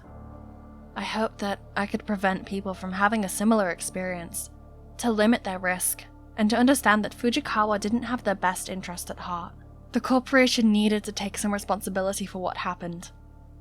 I thought danger and risk in scientific discovery were okay, to an extent, but I learned quickly how far it could go if not kept in check. A wide-eyed fool was what I was, and I could have easily become just like Clifton in my foolish belief system. Funny, Clifton was found guilty, sent to jail for life, but got moved into a prison work program. Guess by who? Of course, it had to be Fujikawa. The prison sentence was a good way to blackmail him into working for them. Whatever work that was, it probably wasn't nice things. As for me, I was always going to continue my research, and especially for the advocacy of these misunderstood creatures. They may be dangerous, but they were only a danger because we put them in a position where they had to fight back. And if they were willing to fight back, so was I.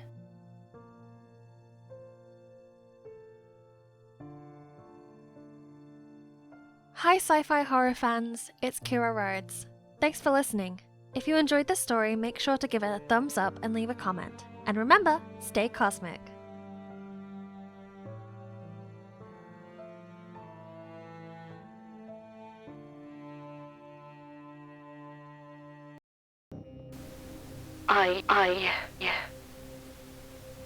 I have to do this.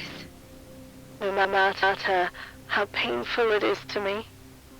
No matter how useless it might seem at the moment. I have to believe that there's at least an infinitesimal chance that somebody someday might soon will find this recording. And if they do, I hope they share my story. Our story about what happened to the USS Cladstone. I can only dream that my words will travel far and wide across the universe. That all our habited planets, every single space station, and especially every other spaceship that is naively traveling around space thinking that we are safe and alone. I hope they'll hear my warning. And maybe, just maybe, it'll save them from the tragic ending that this ship had to endure. My name is Therese Kelly. I am the co-pilot of the USS Cladstone, and I believe I will be assassinated in the following minutes. All of my crew is dead. If there's someone still alive on the hallways of this ship, then they must be running for their lives. And they should know by now, like me, that we are doomed. There's no salvation for us. This is the end. The ship's system is corrupted, and there's no way to escape. I'm locked inside the pilot's cabin. I've barricaded myself inside here, and I'm recording my last message under the cold blue glow of the emergency lights. I hope you can hear me. I know that the end is anything but quiet. Every now and then, I can still hear someone cry out in agony. The alarms give a last attempt at blaring around the ship. Someone or something trying to break into this room. And I can hear the Cladstone breaking down all around me. The thing is, we are not alone on our ship. Something infiltrated our ship. And here's a story of how it happened. Maybe it'll save another crew from making the same mistake. I know it's too late for us anyway. Everything started, well, it feels like a lifetime ago, but really, it could have been more than a couple of hours since we received the distress signal. The USS Cladstone works as a transport spaceship. This means we were moving a large shipment of assorted construction materials from one planet, Axo, to a distant space station, the Emerald 7. Our crew was composed of the captain, Charlie Fletcher, 2 engineers, Caleb and Victoria, and me, the co-pilot. Our mission was long, but relatively simple, and we weren't new on the job, so none of us was scared. Even in the middle of the journey when there was absolutely nothing. No signs of life. Nothing but empty space all around us, for as far as our radars could see. Sometimes, moving through space resembled swimming in freezing cold waters with your eyes closed and nothing to guide you but trust. Trust that you were going steadily forward in one direction. For rookies, this can be a terrifying experience. The absolute loneliness and the impossibility of receiving any kind of help. This makes people lose their minds. But we weren't alone. Right there, in the middle of nowhere, our radars caught a distress signal. I remember feeling my heart skip a beat when I saw the warning on our screens. I alerted our captain, but the screens didn't lie. We weren't close enough to see exactly what was sending the signal.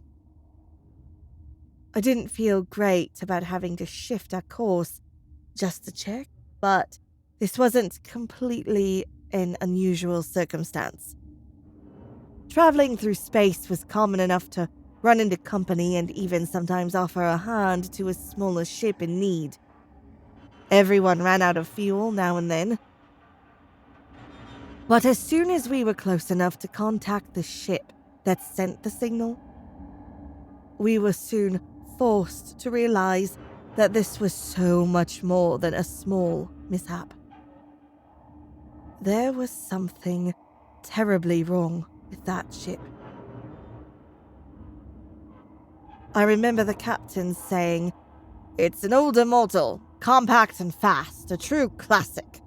I used to pilot one like it, not for large shipments like ours, but just limited groups of people or even just one very rich and important person that can afford it." We moved slowly toward the ship adrift in the middle of nowhere. Our radars only showed one small dot surrounded by the distress signal. When we were close enough, Captain Fletcher opened up the communication channels, but he didn't have a chance to speak before our speakers burst with the sounds coming from the strange ship. "Help! Please! This is the USS Calican! I'm calling any and all nearby ships, and..." The woman's message kept getting interrupted by some kind of static. We could only grasp certain words like fuel, danger, don't, alone, forgive me. It was the strangest thing I had ever heard.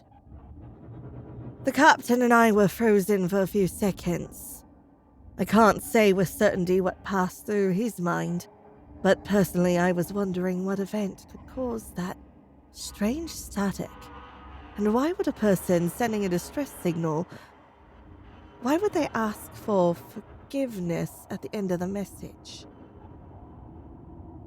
We were shocked out of our moment of hesitation by the doors behind us opening up.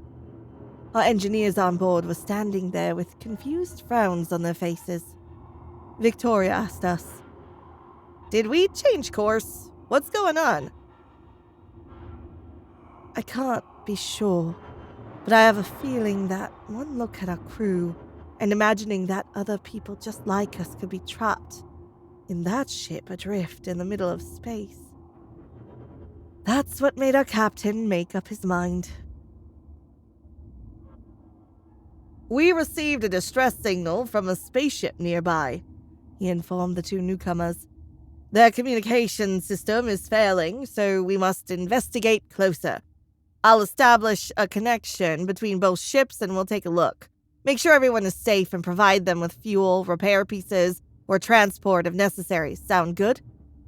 Caleb and Victoria agreed immediately, and we all got to work. But Jesus Christ, it hurts just thinking about it. It's all a mess in my head. One minute we were calculating distances and carefully piloting the ship. Then we were all running for our lives and bleeding out in agony. The spacecraft that used to be a second home somehow turned into a living hell. I can't forget our last red flag before it was too late to turn back around. The captain and I were still in the cabin while Caleb and Victoria waited for us at the boarding gates. We were moments away from connecting our ship with the smaller one, when I pointed out some small detail that was eating me alive. "Captain," I said, "that ship, it shows levels of heat that are almost non-existent." I hoped he understood my words. I prayed he wouldn't make me say out loud what I was thinking, which was that this strange ship looked completely dead, as if nothing inside had been producing heat for a while now. Unfortunately, the captain shook his head and told me, "Therese, someone sent that message with the distress signal. We might be on time to save her. Even if we're not, even if all we can do is bring her body home, then it's the least we can do. We're going in." I didn't put up a fight. I nodded and I worked along with him to close the distance between both ships. And then, when we were right in place, he activated the bridge between the ships. That's when all hell broke loose. Our screen displayed two messages at the same time. Successful connection and security warning. Red and angry alarms blared on our ship, and then immediately stopped. Went on again, and stopped. The effect was maddening.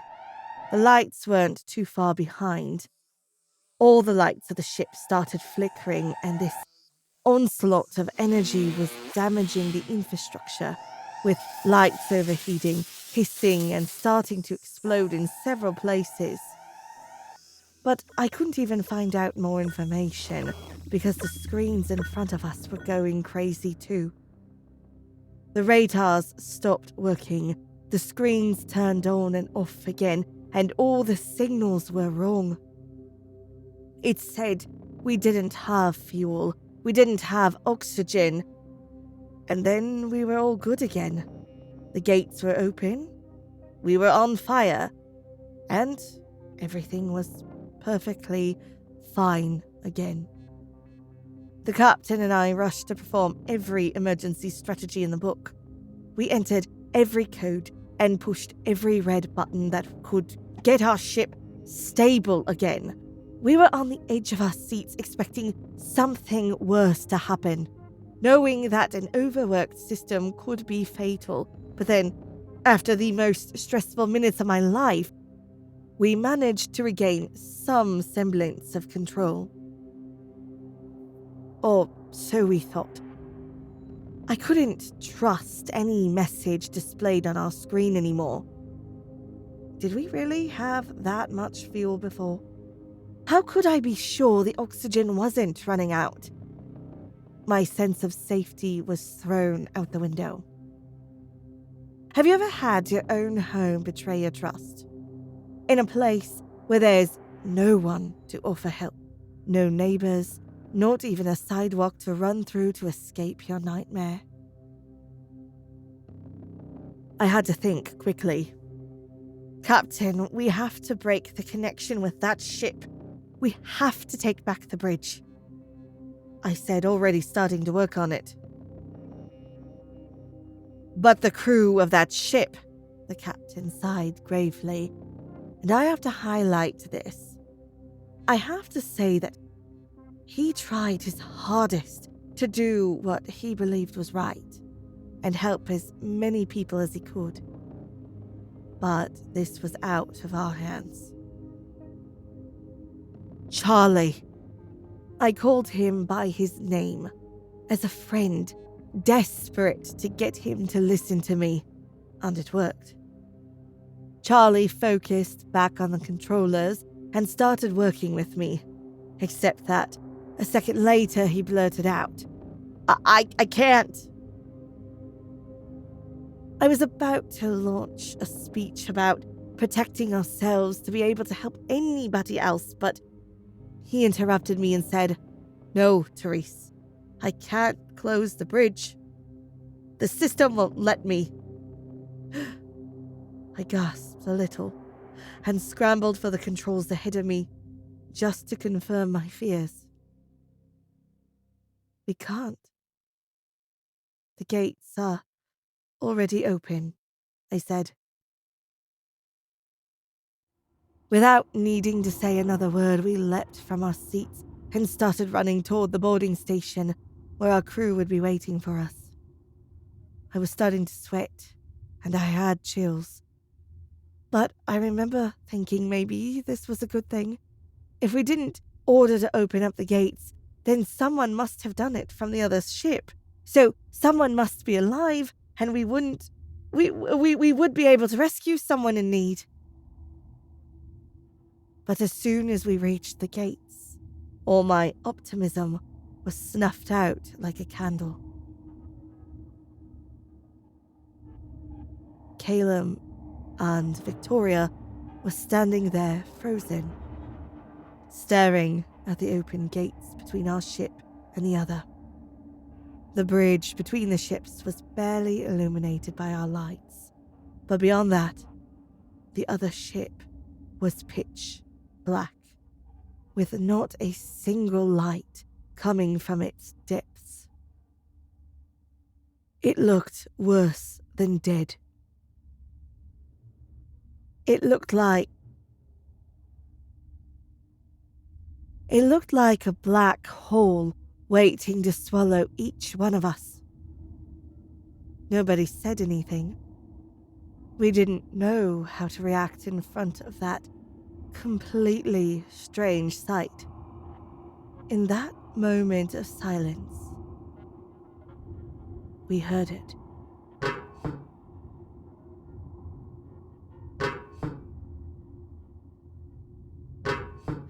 Footsteps. Somebody was walking toward us,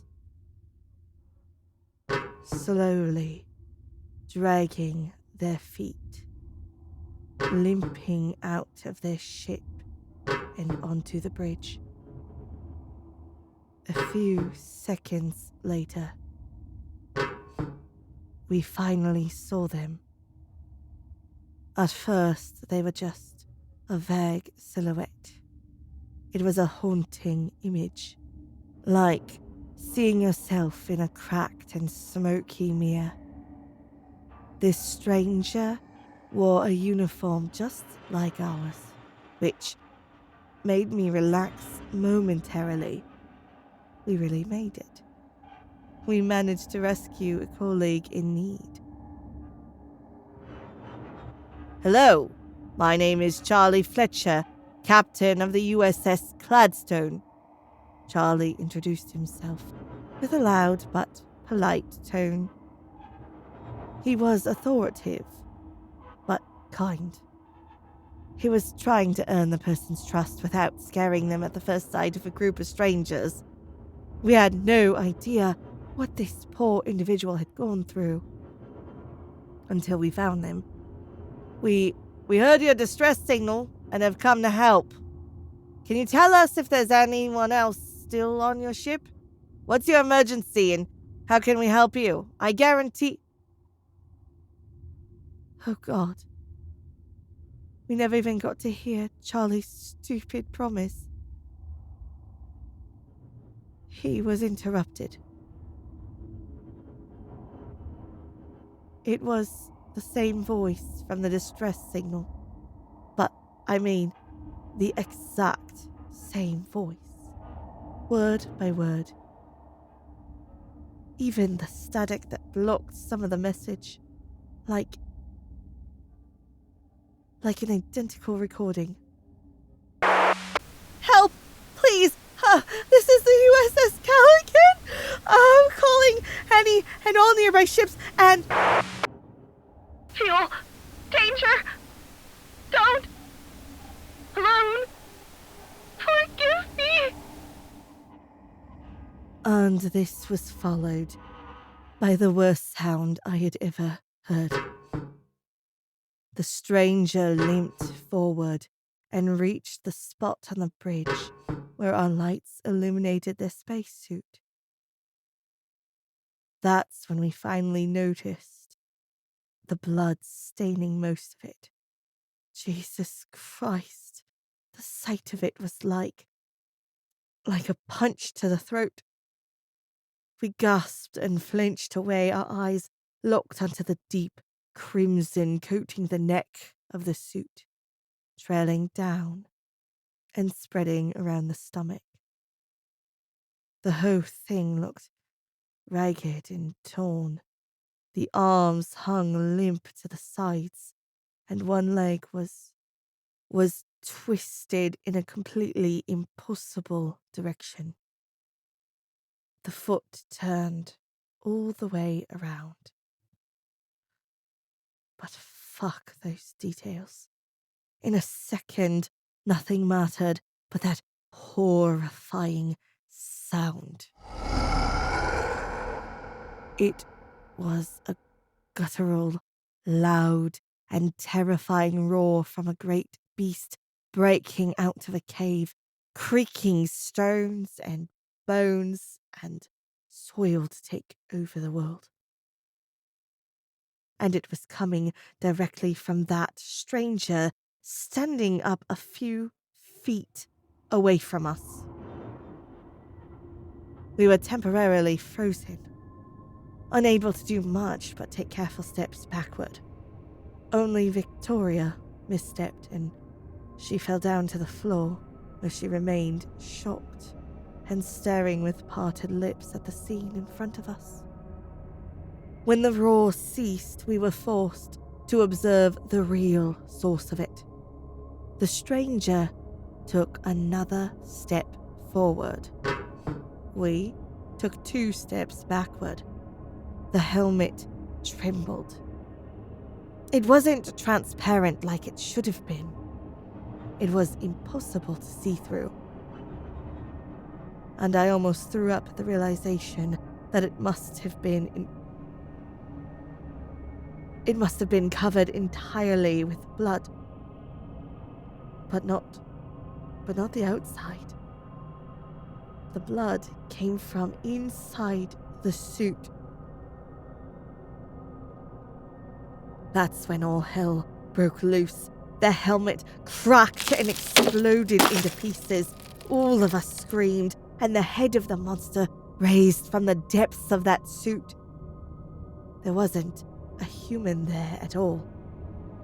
If there ever was a person inside that suit, an innocent soul whose blood was now smeared all over it, they were dead and gone by now. All that was left was that pale, wet, grotesque mass of pink skin like a worm crawling out of the suit. And then the beast opened its mouth. God damn it, it was the most terrifying thing imaginable for me. It had a jaw of probably more than 1 foot deep, covered in rows upon rows of sharp teeth, steel-stained with remnants of human flesh between them. We didn't need another sign. The spell was broken. We jumped into action. We all started running as fast as we could, screaming as loud as humanly possible, knowing we had stumbled into the worst possible scenario. I could feel myself sweating and my muscles and throat burning already. But you know what they say, curiosity killed the cat. I needed a second glance at that creature. I needed to know if it was following us, if it would just limp its way toward us as it did before. I should have known I wouldn't have been able to go on after seeing what was behind me. After she fell down, Victoria managed to stand up and start running just like the rest of us. But that still left her a few steps behind, vulnerable and the perfect prey. I turned around just in time to see the creature slither out of the spacesuit, dripping blood everywhere. But as soon as I noticed how fast this giant bloodied worm with razor-sharp teeth moved, I froze again. That thing rushed on the floor of our spaceship faster than any snake. It leapt from the ground and attacked Victoria. The monster's jaw slammed shut on her waist, and she wailed so loud, so painfully. I screamed along with her at the sight of blood splattering the hallways, the sound of her little bones crushed under the mandibles of this beast. This was worse than a nightmare. This couldn't be fucking possible. Then the monster started to chew, and I had to watch as my dear friend was split in two. Her legs fell limp to one side as she lost consciousness. But the beast was not done with her. It continued to chew up her torso, swallowing her in bits and pieces at a revolting speed. I started to sway on my feet, undoubtedly about to throw up or faint. I would have been lucky to die on the spot of a heart attack. That would have saved me much more suffering. But Charlie reached out to me, grabbed my arm just in time, and quickly dragged me away before I had to see that horrible creature eat Victoria's head. We started running as fast as we could, stumbling down the hallways of our corrupted home. Nothing was right anymore. Nothing was safe. I was screaming. I remember screaming Caleb and Victoria's names. Victoria! Knowing we were separated and not able to accept the fact that one of them was dead already. The alarms resumed their cry all over the ship. We had no way to know if Caleb had activated them from somewhere, or if this was part of the virus that had attacked our system as soon as we connected with this infected ship.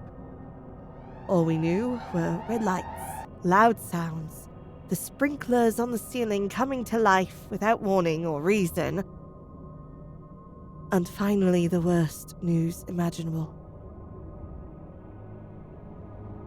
Charlie had led me to the escape pods of the ship. But we weren't the only ones there. There were 4 escape shuttles attached to the ship, but we didn't even get to activate them. We approached them slowly because from the windows of the doors, we could see what lay beyond. About half a dozen more of those abominable creatures were currently trying to break into the escape pods by breaking the glass on the front. They slammed their reddish, meaty heads on the glass with extreme fury, and one of them had succeeded in breaking through. It was only a matter of time before the others followed suit, knocked down the doors, and entered our ship. We were being invaded, and our odds of making it through this were painfully slim. "Our suits!" I said out loud, bringing Charlie's attention to the suits and helmets lining up the wall in front of the escape pods. We had to accept the fact that sooner rather than later these monsters would break into our ship one way or another, and we had to protect ourselves in any way possible. We got dressed in record time under the pressure of these giant beasts slamming their gross bodies against our ship, trying to get in. When Charlie and I were dressed, we started running again, this time returning toward the pilot's cabin. But we were soon stopped. We were very soon stopped. And when I say stopped, I mean broke down and fell down to my knees, crying at the top of my lungs. In front of us. In front of us lay the lifeless body of Caleb. Another dead friend. Another innocent person devoured by unexplainable monsters. Another crime scene. This was a massacre. This was pure carnage. The worst part was that we had to fucking guess that this was Caleb. That body lying in a pool of blood didn't even have a head. It was missing an arm and most of its torso. God, I was shaking.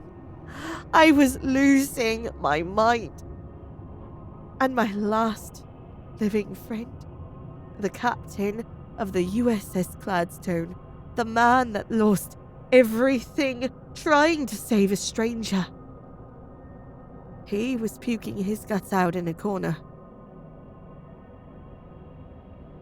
All things considered, Charlie recovered slightly faster than me and helped me back on my feet. He looked me in the eyes and put into words our last resource. He told me, "Therese, we have to get to our cabin now. If we break the connection with that ship and fly as fast as our engine can take us, maybe we'll find help in time." I nodded and smiled at him. We had gone through a lot together, even before this tragedy, but I was smart enough to know that that his plan was very unlikely to succeed. I couldn't help myself. Running could wait.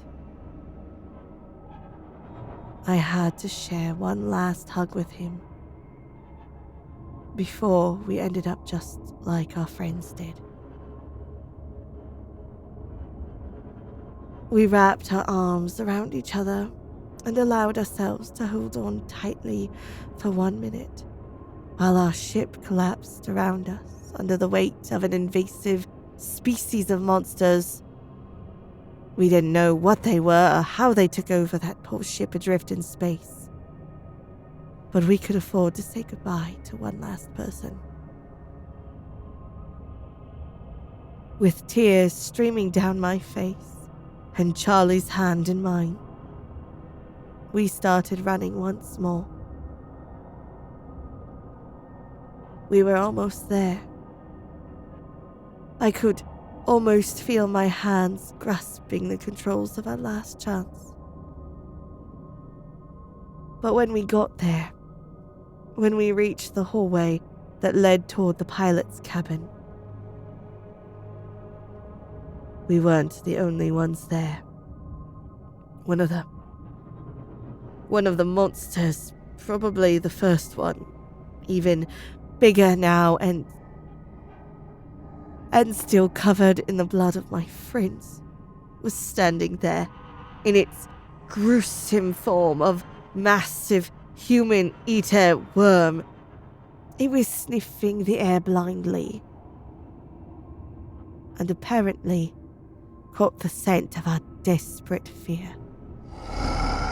It started groaning loudly, preparing to jump at us, just like I seen it attack Victoria.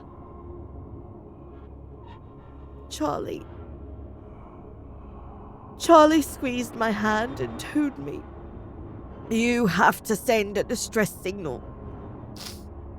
I started to protest, knowing exactly what he was trying to say, but he was unrelenting as he said his last words. "Therese, it was an honor to work with you." The last thing I saw of Charlie Fletcher, captain of the USS Cladwell, was the moment that he let go of my hand and started running toward the monster ahead of us. He had zero chance to even harm that creature, but in the seconds that it would take the monster to break him into pieces or swallow him whole, I was able to run by myself into the pilot's cabin. My heart was breaking. My mind was swimming with the most horrifying images that I never would have imagined could happen, and I was all alone. I am all alone. I immediately tried to lock the door, of course, but I was cruelly reminded that the Cladstone system had broken down as soon as we connected with the infected ship. The door wasn't listening. The system couldn't block any door, and I couldn't break out of the connection with the other ship. I couldn't do shit. I was doomed.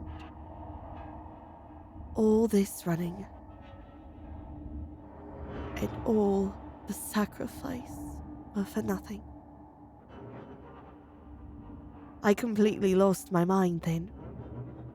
I did whatever I could to block the door. I tore into the control panel on the side. I destroyed it so that the door would stop functioning at all.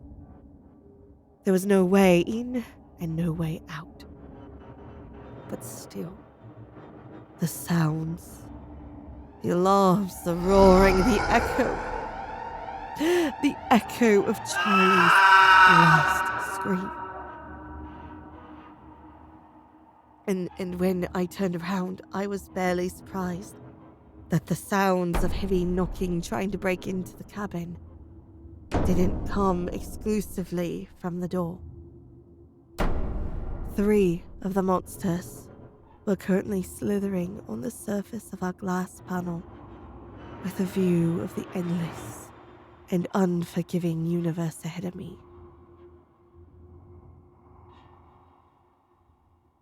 This is the end. The system is down. The ship is destroyed. And I have nothing else left to do but leave this message. I mean, maybe someone will hear it. Maybe my warning will prevent other people from trying to help abandoned ships that are beyond all hope.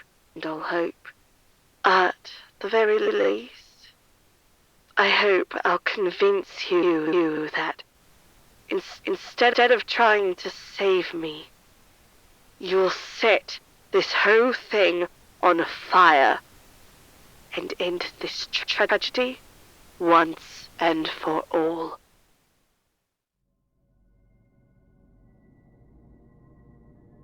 Hey Creepypasta fans, it's Teresa. Thanks for listening. To connect and support us, make sure to check out our Discord and Patreon links in the description. And remember, stay cosmic.